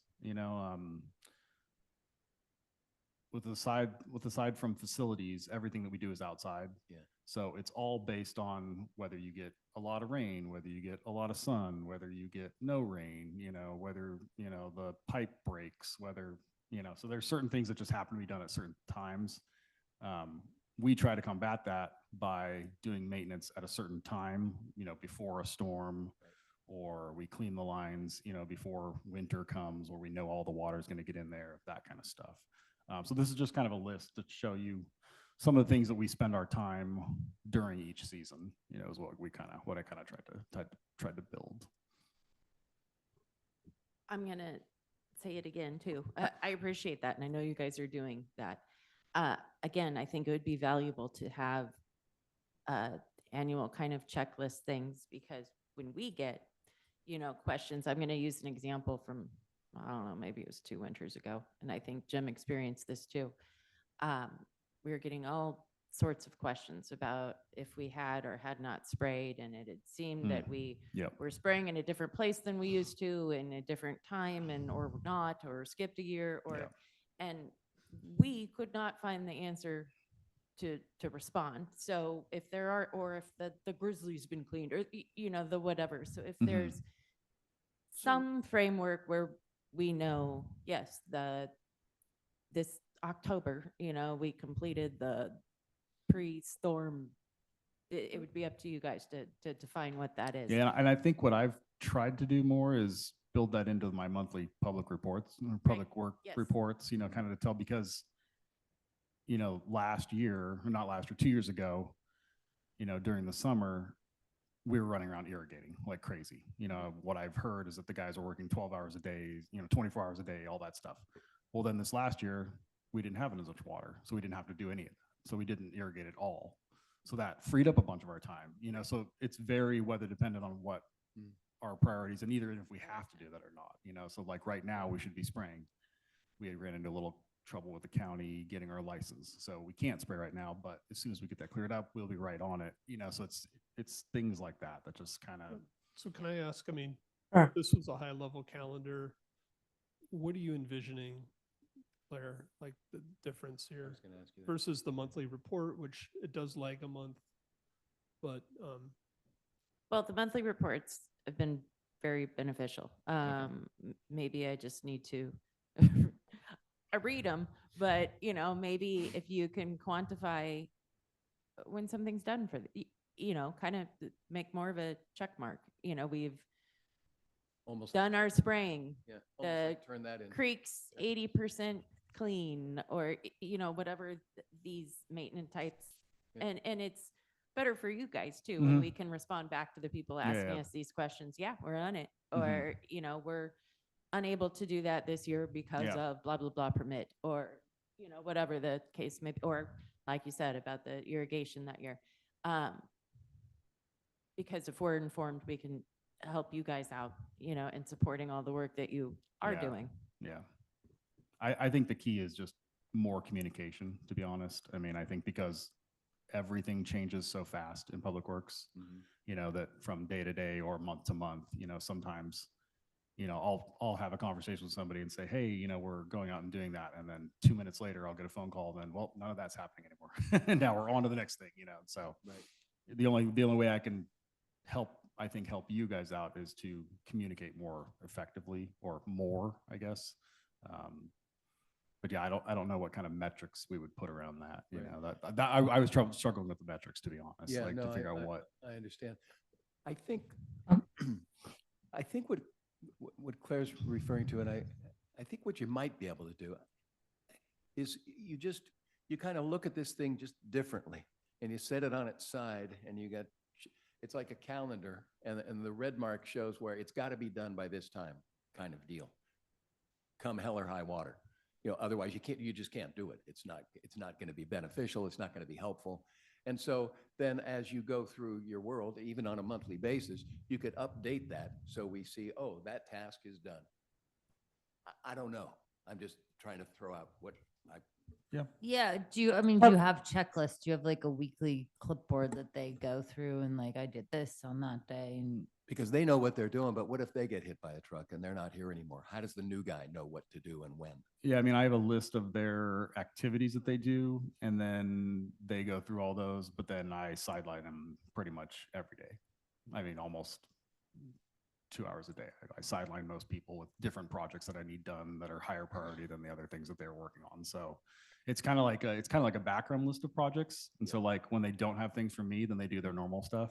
And then whenever I pull them off, I go to different things. So So Dan, do I understand that there are actually then some monthly metrics that you use, Dan, for your staff? Say that again. Do I understand, and from what you're describing, that there are actually like monthly metrics, or, either it got done or didn't get done that month, that can be reviewed?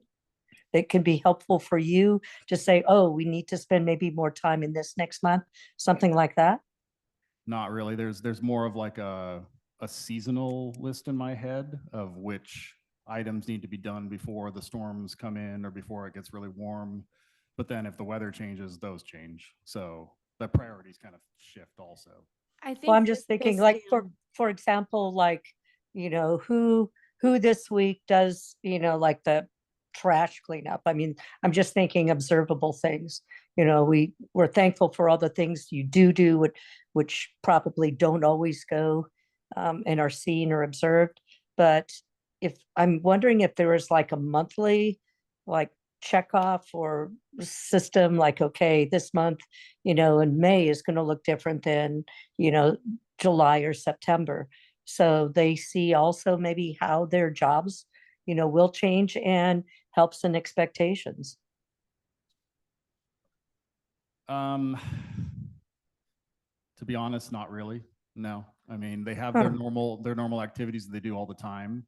And those are seasonal activities. But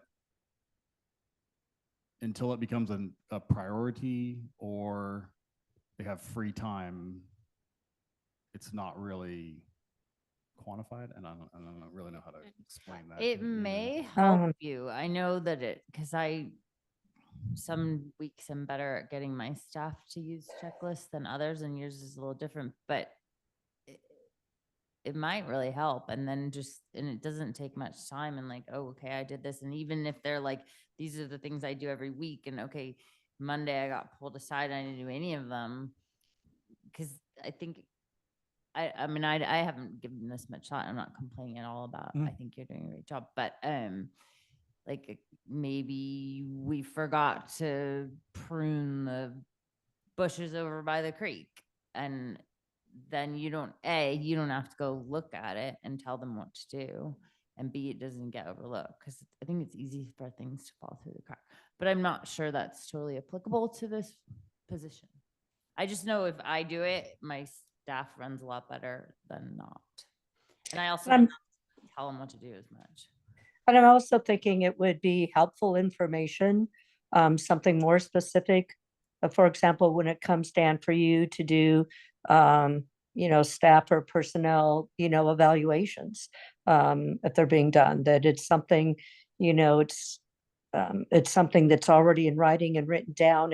It can be reviewed and discussed, and being able to identify strengths and things that need, a little more work on, individually and as a department. It might come out within a monthly, metrics report that, hey, we just didn't spend enough time, in this one particular area. And now this next month, we know that we will be able to do that. I'm all in favor of having something, in terms of looking at whether something was completed or not, to be used for the benefit of both you, the city, and the employee. It might be great too on time management too, because I know one of my friends was telling me yesterday, she has friends that'll go on their Outlook calendar at work, where like her coworkers, and be like, oh yes, I can talk to you from 9:30 to 10 on Friday. And if they have, because I would think driving around the city just trying to get your work done some days could be less efficient than other days. So we do have this system, that's this first thing here. It's called MMS, and it's a geographic database. All these issues get tagged in there, and Dan's been cleaning that up and using that. If you want to talk about it, kind of what it does. Yeah, so it's like a database, and so anytime anybody comes into the front office or they call me or anything goes wrong, we put a note into MMS, and then when it gets resolved, it's got a medium, high, low priority kind of thing. Once it gets resolved, then we go back in there, we close it out. And so we do know like when priorities come up or when issues come up and when they were resolved. Does the low, medium, high have an expectation for completion? I don't think it does. That no. might just be a simple place to start. Mhm. It's not going to be right out of Yeah. the gate, and it's going to be a pain in the butt. But even, Like I but- can put, I put what priority it is. It doesn't Yeah. have like a date for. Right, Right. but just those kind of things, it's all difficult. This is not an easy thing to do, and you No. don't want to get into, a deal where it's not netting you enough benefit. right. But I think between where you are, which I understand, it's a tough place to be. I think between that and a full-on, let's account for everybody's, Yeah. I think there's some opportunities. I mean, I'm happy to, work with you on that. I mean, we've done some work before on this kind of thing, trying to move down the road a little bit on that. Yeah. I don't know, Dan. No, I would say, in general, we're moving away from just emergencies. I think my first year here, it was pretty much just emergencies, and so I now we're appreciate moving into Yeah. not just emergencies all the time. I'm trying to make Yeah. plans that don't involve emergencies. I don't want to operate that way. Right. But it is going to take time because there's Mm. only one person, and honestly, nobody else even uses a computer besides George. Sure. You know, I so get that. you can't schedule meetings on a computer because not everybody does that. There's people use so many different systems that it's tough to get Right. people to. Well, I think we're getting too in your coordinate. business anyways. Sorry, This yeah, is yeah, meant to be high level, but I do, Dan said something earlier about, what if somebody got hit by a truck and the next guy comes in? You are the new guy. Yeah. So I think we also have to realize that in the last year, as you've figured things out, Hopefully you're writing them down, and Yep. just the documentation of procedures in public works, I Yeah. think, is a whole lot of what we're talking about in terms of, Yeah, and we'll, metrics and we'll get standards. better, I mean, Absolutely. We obviously, just and that's baby what steps. everybody, but. So, um, sorry. No, go ahead. So what does their day look like? They're like, okay, I know in my head, this is what I need to do for my job. Well, everybody's got a list of jobs that they do, and they've got like, if I didn't take anybody away from anything, they've got a list that they go from Monday through Friday. Like at the wastewater plant, they wash down on certain days, they take samples on certain days, they, do regular maintenance on certain days. So that's always like in their backgrounds. It's just that I pull them off to do other things. They're more high priority. So like even maintenance, he's got certain days that he mows the park, certain days that he does, spraying or whatever based on seasonally what happens. So that does exist. I just don't look at it every day, and I don't look at it every month. I just walk around and think, oh, that looks great. We did that job, and so. But yeah, there's not even like a time that you can do that, because sometimes it does happen, and then sometimes the weather changes, and so you can't. It's the job is so weather dependent. That's one of the biggest challenges that we have, is just the weather, and it's just unpredictable. Have to we be thought honest. about putting a dome over the I'm all for that. Let's not go there. So I think we need to move on to PD. Yeah. These were some of the metrics. I think, One, yeah. one real quick. And I know we're getting into the weeds, and this is really in the weeds.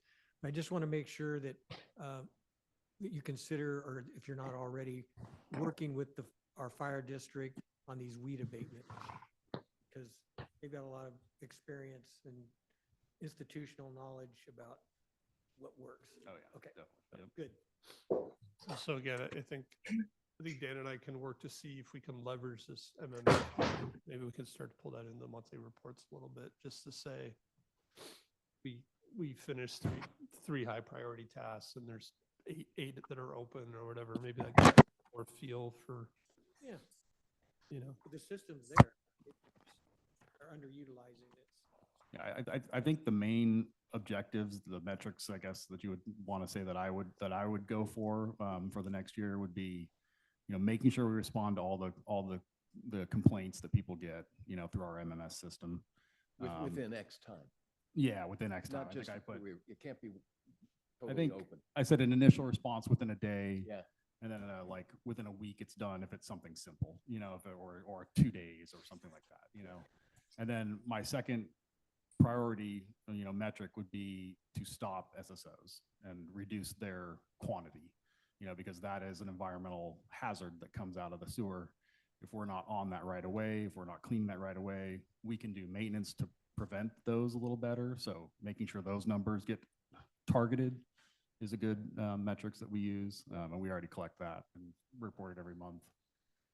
And then the roads, just making sure that they're not, deteriorating further than what they can. Yes, we don't have a lot of money. We can still go out there and patch potholes. That's a very cheap thing to do. That'll save cars, that'll save all that kind of stuff. So those are kind of the three that I came up with. Yeah. Appreciate it. Okay, so switch over to Jim. And it's kind of a similar kind of thing, like what's the day of a police officer like, and then start to get into objectives and things. So.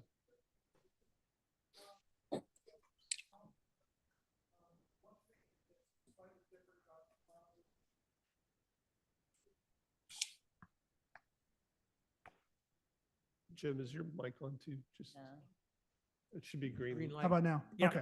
There we go. One distinction we have in your police department is we're 24/7. And I know, Dan, you mentioned some concerns about, wanted to talk about, do we need to be 24/7? Do we not? Right. I'm happy to address those. And my short answer is unequivocally, absolutely. And to get to that answer, I'd like you to join me in a police car. Not me, one of my officers, come join us, drive around at night. If you have time, I understand your obligations to the community and your families are deep. But if you guys ever have time at night, you want to get in a car with one of my police officers, I would love for you to do that. First, you'll be impressed with the folks that we have on our team. Second, you'll see that our city doesn't shut down at 6 p.m. It goes 24/7 and calls for service come through all the time. So I think, obviously, we can talk further about it, Mhm. but my short answer is that I think we do need to be 24/7. We are presently 24/7. And we do just about everything there is to do for a police department. I'll get to this a little bit later, but we get help from our friends for some things. We do patrol, we do our own investigations, traffic enforcement, business liaison, that's talking to folks. We issue concealed weapons permits. We try to be as present as we can at our schools, and that's kind of a directive I've given, along with walking downtown every day, is to when you can, be at schools, be around them during drop off and pickup time. And I know that we've had this discussion over the years a lot about how we can do something about the schools and picking up and traffic and all that. So we pay attention to that. Parade management. I'm proud of the work that your police department has done managing the parades and providing safety for the parades over the years. We manage the evidence that comes in. Court liaison, everything that the officers do. We're a litigious society. The officers end up going to court on a pretty regular basis. And that means getting body camera evidence to the courts, getting physical evidence down to the Department of Justice. And that's something that's done by, usually by our volunteers to help us with that. We manage the records. Records management's a big deal. A lot of folks come in to get copies of reports because they need it for a collision. They need it for, some family issues that's going on. There's a lot of stuff that they do. And then animal control coordination. Again, I know we've talked about this, and it's difficult. What we have to pay now for animal control services is a lot, and that's not lost on me. But that's one thing that we do. Tom and I recently went and spoke with the directors of the animal control, trying to see if we can find some better middle ground that serves our citizens, that serves our animals, and that is mindful of our budget. So those are the things that we do at the police department. The officers start, if I can just kind of go a little bit more in depth as to what they do. Typically, their shift goes from 6 a.m. to 6 p.m., 12-hour shifts.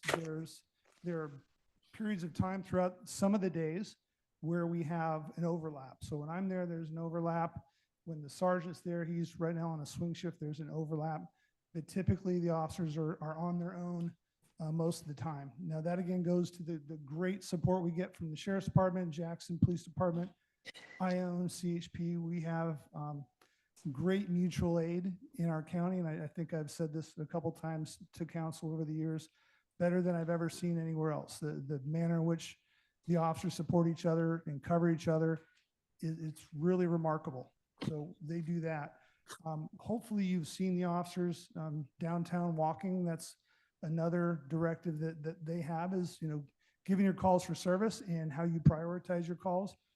We want you walking downtown and walking into businesses and getting coffee and getting to know folks and helping where you can. There's a lot of security checks that our officers do. Even when there's no school, they're walking on the campuses, making sure everything's secure, making sure that all the areas that need to be patrolled are patrolled. And there's a list of probably 20 places that they go every day, day and night, just to make sure everything's going okay there. And that goes to directed patrol. I mean, we've talked before about hot spots. As an example, Gopher Flat has had some issues, and some other parts of town. We pay attention to those. So, Jim, you said there was a list of like 20 places where they go. So just in the spirit of this, continuing this conversation, is that an actual checklist? And every time they do it, they say, yep, I did that, I did that. How is that managed? So similar to that, but different. So when I came here, I asked them to start doing a daily log. So, and this is not only for me to see, what happened during the day, but for them to pass on information to each other. Right. So now it's used as a means for us to say, hey, we're looking for Billy. Billy did X. Keep an eye out for Billy. But it also has the areas that are checked, and it says what they found there. As an example, there can be an open door at a school, or an alarm call at the old primary school. So there is a list that they go through, and they don't have a lot of free time, and that's one thing I wanted to get to. because amongst all these other things they do, I want them on the streets, and I believe you want them on the streets, making car stops, stopping people when they have traffic violations, either giving a ticket or warning them, because that reduces collisions. We're very fortunate here. We have a pretty low collision factor in town, and that partially, we have good, safe drivers, so I certainly can't take the credit for that. But the officers, I think, making car stops has an impact on that. So I do want to keep them on the streets patrolling and kind of reducing some of the administrative stuff that they have to do. I pick up some of that. The sergeant picks up a great deal of it at present. That's one of the things is we look to what we might want to accomplish next year in getting some admin help. That's on my list of things it's my wish list. Did you skip a slide? I didn't touch In my any- packet, there's one. There you go. Yes. I had a couple questions. So, officer initiated incident versus your total documented incident. So that's stopping somebody on the street or in a Correct. car or whatever else. So the difference between those two, Calls with- for service. so that's people Yeah. calling. And then, Yes. I'm not sure if it's this slide or not, but I had some, so are those calls to 911 or are those calls to the Sutter Creek Police Department? Both. Okay, and then at some point in here, just know that so I sign the checks and Mhm. we pay a quarterly check to the county for dispatch services. But then we also pay this other one that seems to be based on service. So if it's on another slide, you No, can get it's to not it on a then. slide, but I'll tell you what it is because Okay. hopefully you know this. I know my colleagues here know it. I watch every penny of what's allotted to me. So Well, that's those, a county charge. Yeah, Yeah. I know. I have had these discussions with the sheriff. I've had them with animal control because we all should be good fiduciaries for every penny that we get to spend. So the second one you see, it's a smaller amount. Mhm. That's for our computers, our car computers. And usually it will show 4 or 5 of them and it may be $300, $400. That's for the car computers because we have to be linked to the county services again, which we pay for and there are partners for. So those are for the car computers. Sorry. So all of these things though are not the officer initiated, but the difference between the top two, that's from people calling 911 then, and it goes through dispatch, or Nine- that's from it- people calling the city or these guys, or? it would be mostly calling the sheriff's department and the police department over here. I think it'd be a limited number that would come, to City Hall and find their way to us. Those things happen, but generally it's to the comm center that we pay for, and to our police department over here. So that's where the bulk of those calls come from. So you have the ability to take calls directly to the PD, or does it all go through? Obviously, it doesn't all go through the SO, but Yes, sir, you can. You can call the police department, and that's where we typically get complaints. Like the cops aren't calling us back, and I get those, and we're working on how to reduce that because some folks will call go ahead, sir. yeah, if it doesn't, if it rings out, then does it forward to the SO when they call? No, it's a message that would be left for us on our answering machine. So what we try to do It probably next, says if this is emergency, dial 911 or Yes. 2. Okay. yes. And the people are really good about, over the years, I think in our country, we've done a good job of educating people. If you have a 911 emergency, people know what those are and they call 911. Rarely do I go and listen to messages at the PD that necessitated a 911. My mom's not breathing or Yeah. someone just broke my house. People are really good about prioritizing who they call.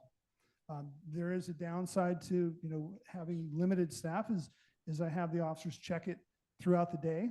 If they're busy, sometimes it's fallen through the cracks, and that's something that I'm responsible for, and I'm working to correct that because I know that has a lasting impact on citizens. So we're working on getting better about getting those phone calls answered sooner and faster. But know that, it's tough for an officer to answer the phone if he's in his car. So they come in a couple times a day to answer it You and can't return be phone there calls. waiting for the phone to ring. No, that's, My point. yeah.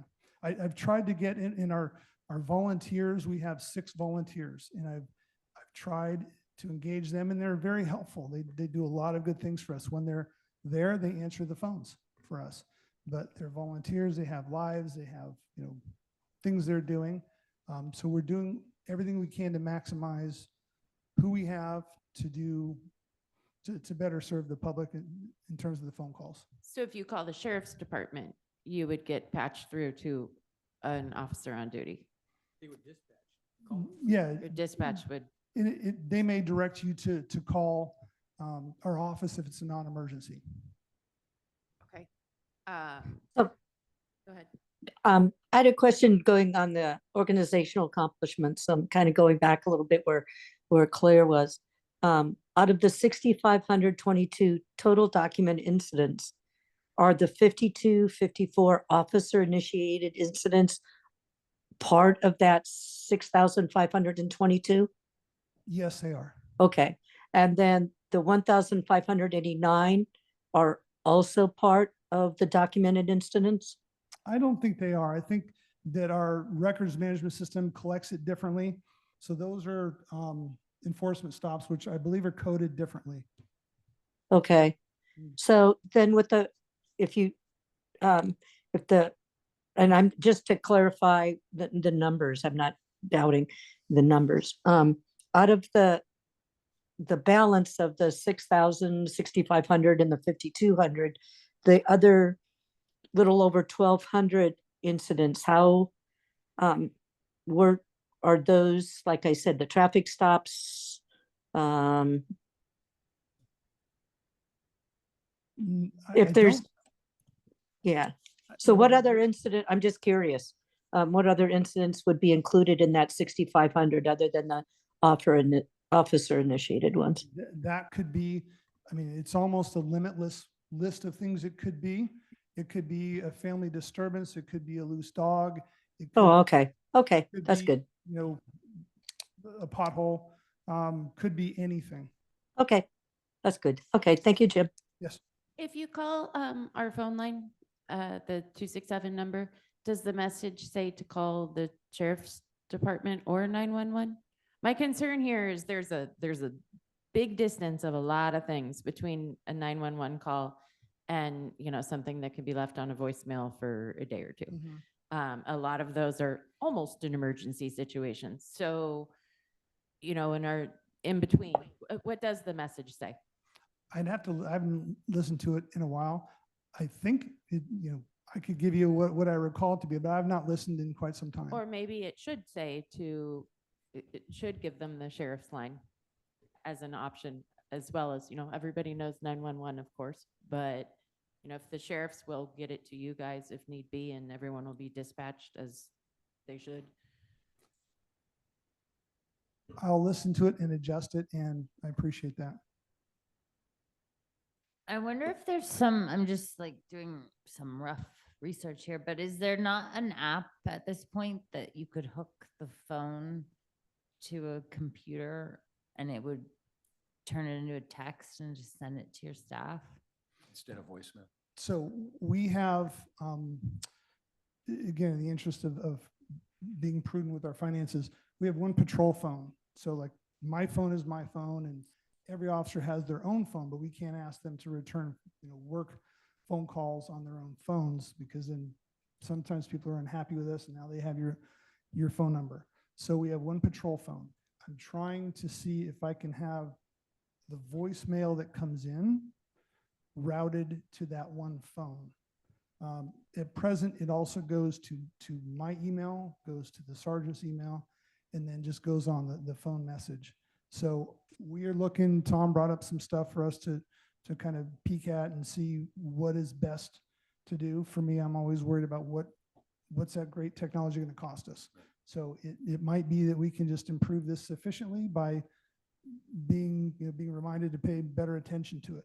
They have a lot to do, but it never hurts for any of us to be reminded. I'm interested in what that technology would be. I'm absolutely not against it. Whatever we can do to better serve folks, we'll do. Well, and we're already paying the county for these computer systems that we drive around with, right? So, maybe there's a functionality there. Yes. So why don't we keep moving? Sure. A lot on phone calls. So Jim, I think you kind of hit these 3 slides. I don't know if you want to talk about this one. So our response time is good. I'm very happy with it. It's a benefit of having, a smaller city with fewer miles to cover. So it's nice to know that if you're in a fight, you're in a domestic violence thing, we're going to be there in a matter of minutes. We're going to be there pretty darn quick. Same thing applies for burglaries. We don't have a great deal of burglaries, but we do have them in our juvenile calls. And so we have a really good response time to just about everything. With that, there's definitely room for us to improve. I think anything we do, none of us have laurels we can rest on forever. So I'd like us to be able to improve even a small percentage to get better, getting there faster. And just a reminder to the guys to get there. I don't want them driving unsafely to get there, but we can do better. Jim, what's a juvenile call? What does that mean? Any call regarding kids, fighting in the park, skateboarding, doing anything with respect to the kids. A lot of those for us. Where the subject is children? Yes. Okay. Yes, not assaults. A lot of them have to do with the schools. Okay. And we're pretty good about being, around the schools during school days. Okay. So the response time, these would have to be 911 calls then if there's a 3-minute response, right? Those are, everything you see there, those are calls that were filtered through our dispatch center that called the officers and said, hey, go to 123 Apple Street and deal with, a domestic violence call. So somebody at the county would do that. And then when we respond in 3 minutes or 4 minutes, which is great, it's one person responding. And I would assume that procedure on many of these type things, you wait for somebody else, right? It wouldn't be a one officer kind of job. Much of what they do is single officer. Again, I'll go back to what I mentioned earlier. We have fantastic relations with the sheriff's department, predominantly Jackson because they're closer, and the sheriff, the deputies are fantastic. Admin's great, but they have a huge county to cover. Yeah. So typically for us, our cover comes from Jackson and Jackson comes from us. So, we're pretty good about listening and being in tune to what's happening up there. Likewise, they're pretty good about being in tune to what's happening here. So you probably would have a couple officers show up. So Jim, are there classes of events where they have to wait for backup, and would that response time look different? I assume it would. It could look different. Really, it's like if you go to a domestic violence call and you hear screaming and yelling inside, you may be compelled to go in there on your own. We don't have these here, but active shooters, the direction is you get there and you go. So you're a lone ranger doing that stuff. Typically, our folks are pretty good about being thoughtful. Like, hey, I need cover. I'm going to wait. I'm out front. I'm taking up this position, but they're there and they're on scene. So this time would include, I guess, they tell dispatch I'm on scene, and that's when the clock stops, or? Yes. So whether they're waiting for backup or not, it's Correct. Okay. And usually they, when they have cover from another agency, they're going to get there together, and the officers will coordinate with each other. Hey, I'm coming from, downtown Jackson, and they work that out. Right. So some of our goals for this year, I want to keep doing what we're doing and improving where we can. So my biggest goal is to maintain the staffing we have, and depending upon the finances, I would love to increase it by an officer. I also would like to bring on 3 reserve officers. To that end, God bless you. To that end, Tom and I met with a candidate yesterday who we're in backgrounds with, and we're going to bring him on as a reserve patrol officer. Fantastic candidate. We'll be very lucky to have him for us. So I think we'll have one more reserve. And the benefit of the reserves in particular. I was going to add, you sound like you're going that way. Kind of describe a reserve officer. Yes. Well, there are different levels of reserves. So level 1, once they're done with training, they can cover a shift for us. A lot of the troubles that we have, challenges, are covering shifts when folks take vacations, they get sick, you know, they're maxed out on comp time, they have to take time off, getting those shifts covered. So having a level 1 reserve, which this young man is, and seems very willing to work some shifts where he can, will be very helpful. It's a cheaper option for us. It doesn't, it reduces the burnout for the officers that we have. So they're very, very helpful. Who is a reserve officer typically? Someone wants to get into law enforcement, someone that's retired or That's is a there- great question. And we have kind of all spectrums of it. We have one who is in private practice in a different field. He comes out and helps us. This gentleman that I suspect will join us, he's got to go through some final processing with us to do it. He's a police officer in El Dorado County and looking forward to work here. He's worked here before. He knows the area, knows the officers. He's be a great addition. The other one we have is Luis, who I'm sure you guys have seen before at our things.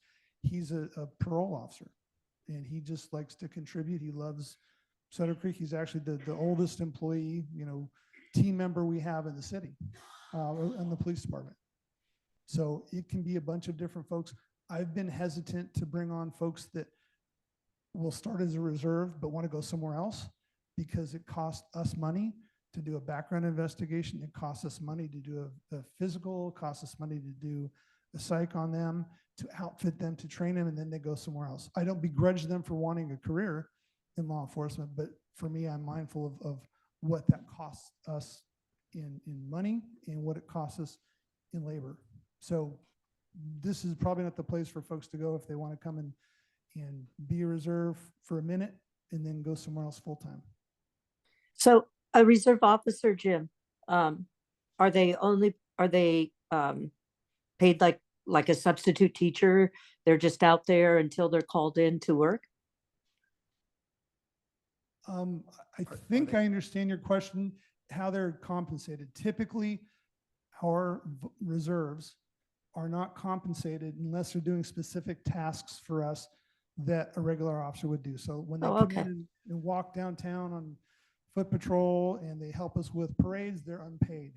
If they come in and do, let's say, a background investigation, which one of ours has done a couple times, or is going to cover a shift, then they would be compensated at police officer rate, but there's no benefits, no.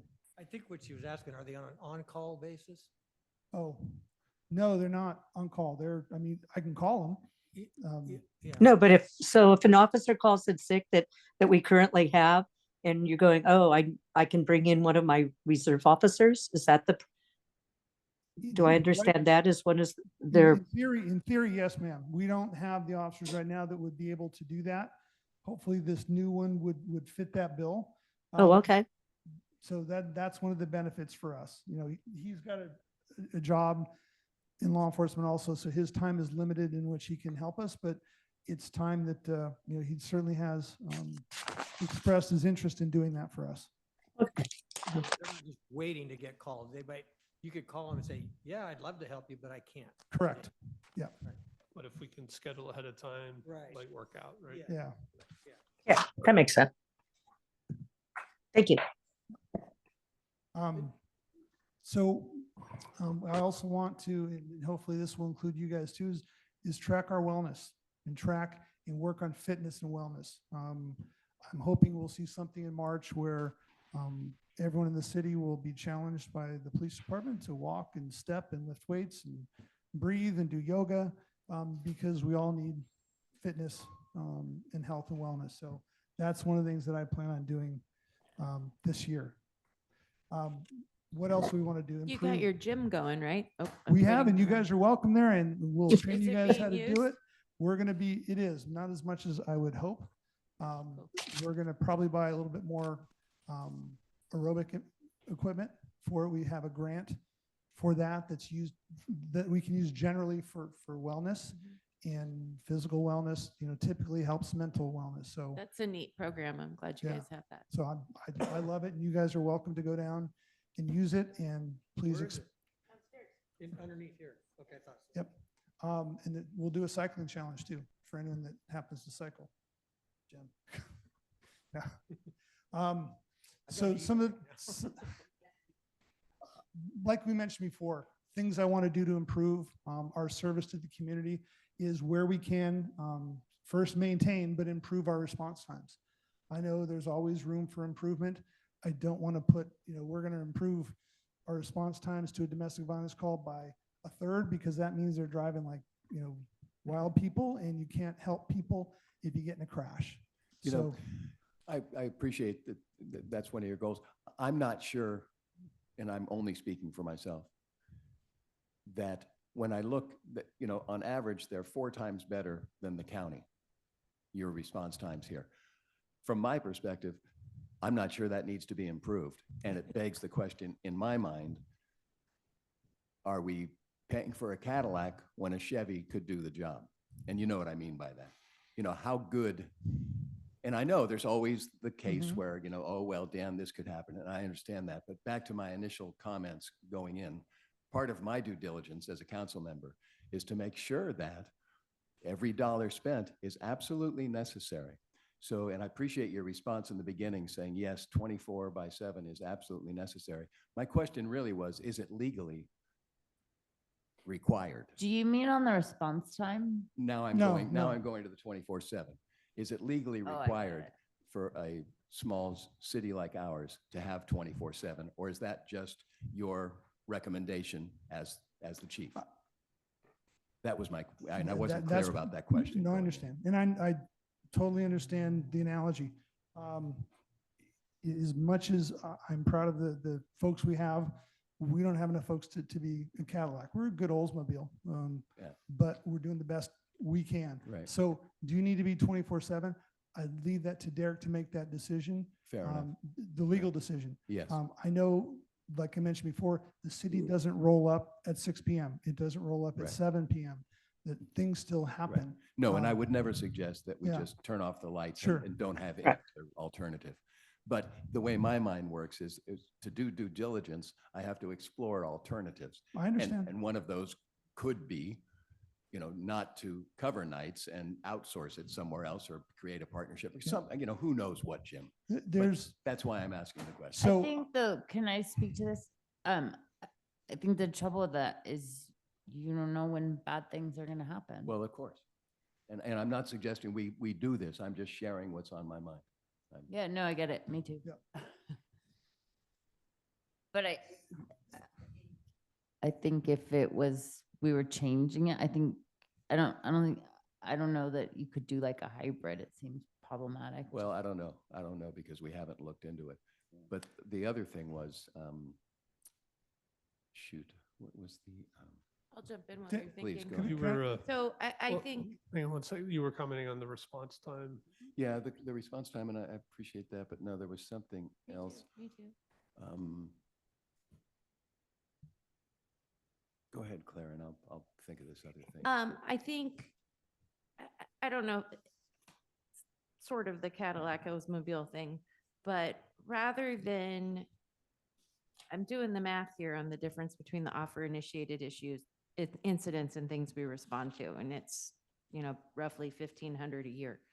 So rather than getting there faster than 3 minutes for an emergency where we're likely to need to have someone else that we're waiting to be there with us, what's it called, mutual aid, I would be more concerned with reducing, responding more quickly than 24 hours or 48 hours to a non-emergent phone call. And I think the part of the greater question I have is, where is one officer at a time enough to do, some of the big stuff? And I think one of the perceptions that our residents have is by having our police force, what we're paying for is community police. What we're paying for is to have you guys that we all know that walk up and down the street and be able to call our police department to get help with something. And I think that we don't have that as much. You have a goal here of responding to people within 48 hours. That to me is a problem. versus it's certainly a bigger problem than reducing the 3 or 4 minutes it takes us to get on scene. So I think on that though, there has to be an app that you call and leave a message, and we could buy one iPad and it would translate. And as far as the guys using their own phones, I don't know the legality of or the practicality of it, but I've called the sheriff and they call back at the block number. Yeah, But, and but you're working on that, right? we you're are. exploring on In, in those, Claire, those I believe are anomalies. They happen, and I'm the first to admit that we're going to address those, and I take responsibility for those. That's on me as the department head. It's not the officers. They're not out goofing off. They get a lot of No. stuff done. So in terms of the phone calls, I own that, and I will fix it. I absolutely will fix that. And I know it's important to our citizens, and I recognize that. I believe that. So let's take a different, for instance here. And I know that we've had that conversation. I know you're figuring it out. And we'll stop offering our cheap advice. I'll listen to it But- all. I'll listen to everything. So let's take another thing. You should be proud of our emergency response, and I don't mean to diminish that. I'm just thinking of what our priorities, where we could be really functional, should lie. So let's go to traffic, which is another conversation we've all had, Tom and I and you and all of us probably in one aspect or another. And one officer at a time on duty, it's arguably cannot have that great of effect on traffic control because it's just one man or woman doing the job.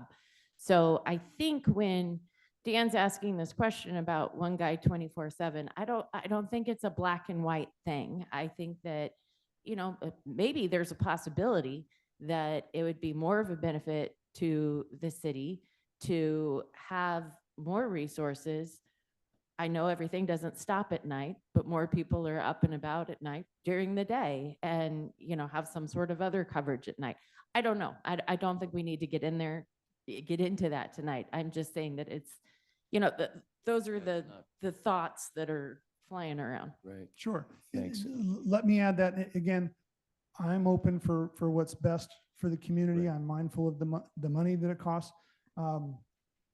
Nothing's cheap, and exactly. just understand, all of you, if you think it's cheaper to go to a different agency, I believe you're mistaken. Right. Fair enough, Jim. And I guess Yeah. the other thing that I was hoping is that, because, the police budget comes out of the general fund, right? Yes, sir. So I don't know the answer to this question, but people ask me this. Well, what percent of our general fund is aimed at the police force? And is that equal to, congruent with other communities our size?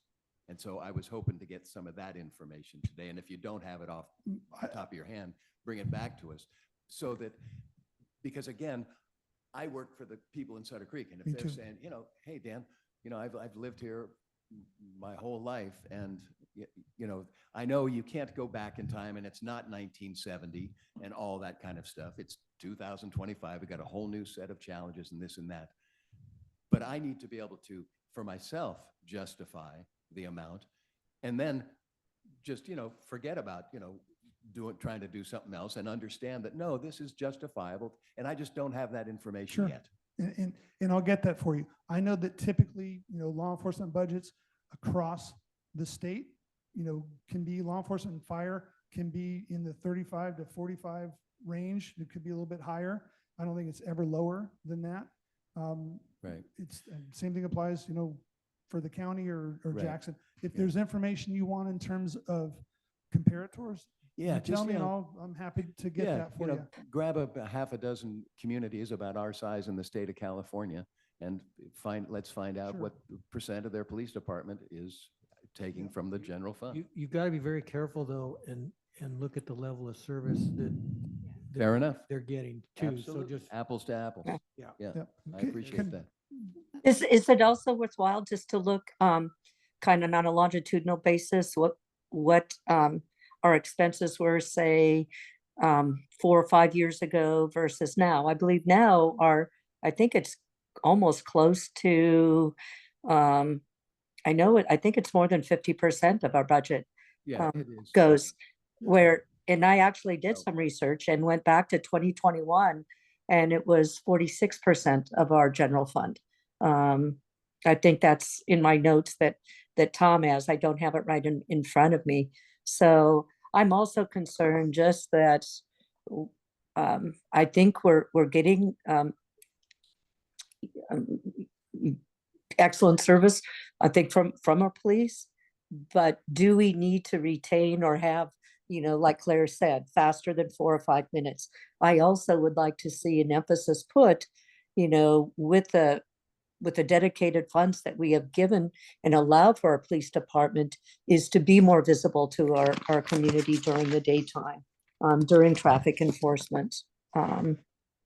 So, but I'm also concerned, and I know there's I think Mark Twain came up with, there's 3 kinds of lies: blatant lie, black lie, and statistics. But numbers, I think, can help us make decisions in this case, especially if we're going to ever consider increasing our staff, or the number of officers. When we grow, and if and when we grow and we have the housing developments and that need is presented, then I say, yeah, we're going to need to increase our staff. But you've given a good sale, Jim, on the benefits and all that you do. And we'd like to see that continue at this level. At least I would like to see that continue at this level of staffing. Thank you. May I add one more thing? And just to go back to something the mayor said, I think it's important. I've always tried to project to our community that we're available and we're community oriented, but there's also the branch, the component of our service to you, where we are out making car stops and people are, being held accountable for their behaviors. Last week was a great example. I think we had 3 or 4 DUIs, late at night, that otherwise would not have been taken off of the streets. Stolen car taken, recovered, with young people driving it, gosh knows what they were going to do. So there's also an enforcement branch. It's not just walking downtown, Right. Being Mayberry. I love calling this Mayberry because it's endearing to me. There's a lot of things about this that are just great, but it is a city that needs law enforcement. And sometimes with law enforcement, people have to be held accountable. So just know you have a police department that does that. We do hold folks accountable for their behaviors. It's not just warnings for everything. Great. And I just had one more quick one, and then I'll, Yeah. Tom, I have one. because the other thing, Jim, that has played a part in my thinking about this thing was just noticing that in the state of California, it seemed as if Oh, you bet. many small cities have gone away from their own police departments and worked out some kind of arrangement with the county. I'm not saying we should do that, but I'm saying that's a data point in my mind, that why have all these cities done that? And from my perspective, we looked at that years and years ago, but we compared apples to apples. You can look at that a whole lot of different ways. So I've never been involved in any kind of assessment that way or comparison or anything like that. Mhm. So, these are the things that are on my mind. I absolutely understand that. I have a question with regard to the data that you compiled throughout the month with regard to the traffic stops and the ethnicity or race of the folks. How do Stop you data. how do you report on that? And then do you do a monthly analysis to make sure that it's not there's no racial profiling going on? That's compiled monthly by the officers. Myself and the sergeant will look at that periodically. It's reported to the state as well. So all that comes out. And I think last time I did a presentation, that was part of my presentation in terms of the ethnicity of folks that were stopped. And I think there was an overlay as to our community. So if you're 90% X, what's the percentage of people you're stopping? And we had a good overlay, which was generally in line with our population. So we have that information. So do you have to monitor it, or does the state monitor it? The state compiles, we compile it, the sergeant and I look at it, and we pay attention, daily with what the officers are doing in terms of who gets stopped, what happens with those. I know, about everyone that gets arrested or cited. And then does the state audit it or do you have to audit it? The state gets the information and they get all of it, so they can do with it. But do what- they look at it? I couldn't answer. I hope so, because it's a lot of work. Okay. It's a public great data, deal of so- work. So my assumption is, ma'am, that they do look at it. Okay. I know that myself and the sergeant do, and, you know, we're mindful of that. Okay, thank you. And Yes. then I just want to note too that I think you do a great job in the mornings with the school and the stops and I love, and I think too, Claire talking about like the traffic safety, just having that, even that you're on California Drive and Sutter Ione when you are, I think I see people are mindful of it just because they know occasionally you are. And I appreciate that. That's cool to hear. Thank you very Yeah. much. I appreciate it. All right, so let's get Jim off the hot seat. I know. I it's- don't, we weren't done.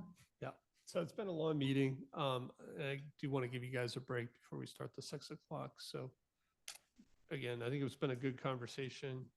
Are we You gonna know. do the advocacy? Yeah, so I think we can do it in 10 or 15 minutes, but sure. If you guys have comments on any of this other stuff, just, let me know. And Good. Thank you, We're Jim. moving on. Thank you, Jim. Yep. Thanks, Jim. Yep, thank you. so again, I think this is really just to spur a discussion. I think again, the wastewater funding puzzle is going to be, a challenge, and it's going to be kind of all hands on deck. And so I think, you guys as the elected representatives of Sutter Creek have a big role to play, particularly with the elected at the state and even the national level. So, there's our state assembly, state senate. I mean, we can even potentially try to meet with the governor, and then our federal representatives. And so I just kind of wanted to plant this seed. Cal Cities also has like, I forget what they call it, but it's a day when electeds from the whole state meet in Sacramento and they schedule meetings. And but we could also, we're so close to Sacramento, we can go up anytime and do it on our own. And so I think part of our strategy has to be a noisy, irritable rural town that needs help. And, yeah, so I just really want to ask you guys to help. Then on the community side, I think we've done a pretty good job this year, but, again, we can always do better at communicating and just, I try to share what we're doing as much as possible. If you guys have opportunities and you guys have talked about wanting to connect with the county more, which I think is a great idea. And then, Tom, on this first one, Yeah. before you go on. So what? Do you want us to come to you with ideas? I mean, how are we going to coordinate it? I think we work together. Okay. Yeah, we potentially, I can go with you, but we schedule meetings. Uh-huh. We have a pitch ready. We, talk about our financing need and we Uh-huh. just go. Yeah, we got to have a pitch and we all got to be on the same page. Yes. And we'll have key talking points, Exactly. we're a regional solution. We've been ignored for a long time. We have a plant that's at capacity, Right. whatever the hot buttons are. So are you going to lead out on that and then reach out to us to actually do the contact? I can, but again, if you guys We should try to. can meet. help too, Yes. let's all Well, yeah, just but I mean, communicate with each get other. the Like, I information. don't want you guys all waiting on me. Talking points. So, yeah, but you're asking us to try to set some of the meetings, not just to attend them. Yeah, Right, right. to make the contact. Or, And then if you'll be you ready see- if you we get a see, meeting with any of the people on that list. And I think it could be multiple touch points. So if you see somebody having office hours in the county, we can go bug them every Right. time they come to Amador. Do you know specifically who might have funding? Well, unfortunately, that's the challenge, but it almost doesn't matter. Like, I think we just gotta ask for it. Right? I mean, with the LA fires, with, the state budget's gonna be pressed, the federal budget's kind of up in the air. Yeah, I mean, so you guys can read all these, and I think I kind of covered it all. The other ones, even if they don't have money, we can ask for letters of support if we find some other grant program. I even hear sometimes that they can get you a better interest rate from, iBank or whatever. So It may not just be a grant. What about, these are all officials. Would it help us to lobby any companies for support or Can't think of any, but if there are some, sure. have a philanthropic branches? Say it again. I'm thinking of the big ones like utility people and power, the extra large companies that do have philanthropic arms to their companies, if they're things we could apply to privately. I mean, we saw a couple, like we saw a T-Mobile one has like a Parks and Rec grant, Right. but we can apply to that process. I don't know if you guys can really do much on that one. The hiring that we are involved with now is going to include someone with those skill sets in terms of grant writing and stuff like that. Is that correct? Yeah, Okay.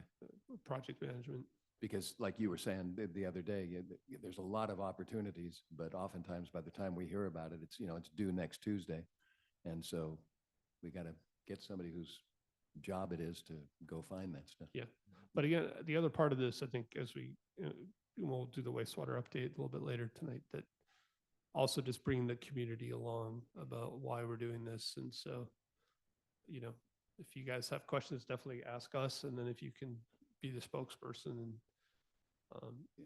I think, again, we got to keep remembering to bring people along about kind of why we're doing this stuff. Some point here down the road, probably fairly soon, we should just have a kind of town hall informational meeting on all of the sewer stuff, because we're hitting some big points, and you can see our audience for annual planning. So Yeah, and if we do a town hall, we're going to get the same awesome attendance that we have here tonight, or are there other things we should well, try? I don't know. I mean, I think that people are very attentive to the sewer, especially after the rate hike. And, there might be significant interest in Yep. what that's going to. And But maybe we do it the reverse way, and we identify Native Sons, PTA, Lions, and maybe you guys go attend a meeting and give a talk, right? You go out to them. sure, you should give us some metrics. Yeah. Yeah. How many meetings do you want each of us to attend? Contacts made? Let us know and we'll deliver on this. Not just a 10. We want to see 5 out of 5 speaker scores. It is the Wicklow Way thing with the county. Is that something we should be advocating for? I think we got our stuff in, so we replied to the draft EIR. Yeah. We can try to keep an eye on it and see how the EIR comes out. So I guess the question is it competitive? Is it something they'll forget about us, or do you think they'll keep us in the conversation? again, my understanding, I think they will include us. I don't think there's any plans for any development. I think the county had money to do the EIR, so they're doing the EIR. Right. It's very preliminary. Cool. Thank you. All right. It's a project without a development. I think we can end the special meeting if you want. Okay, we're adjourned. Didn't even bang the gavel. Thank you.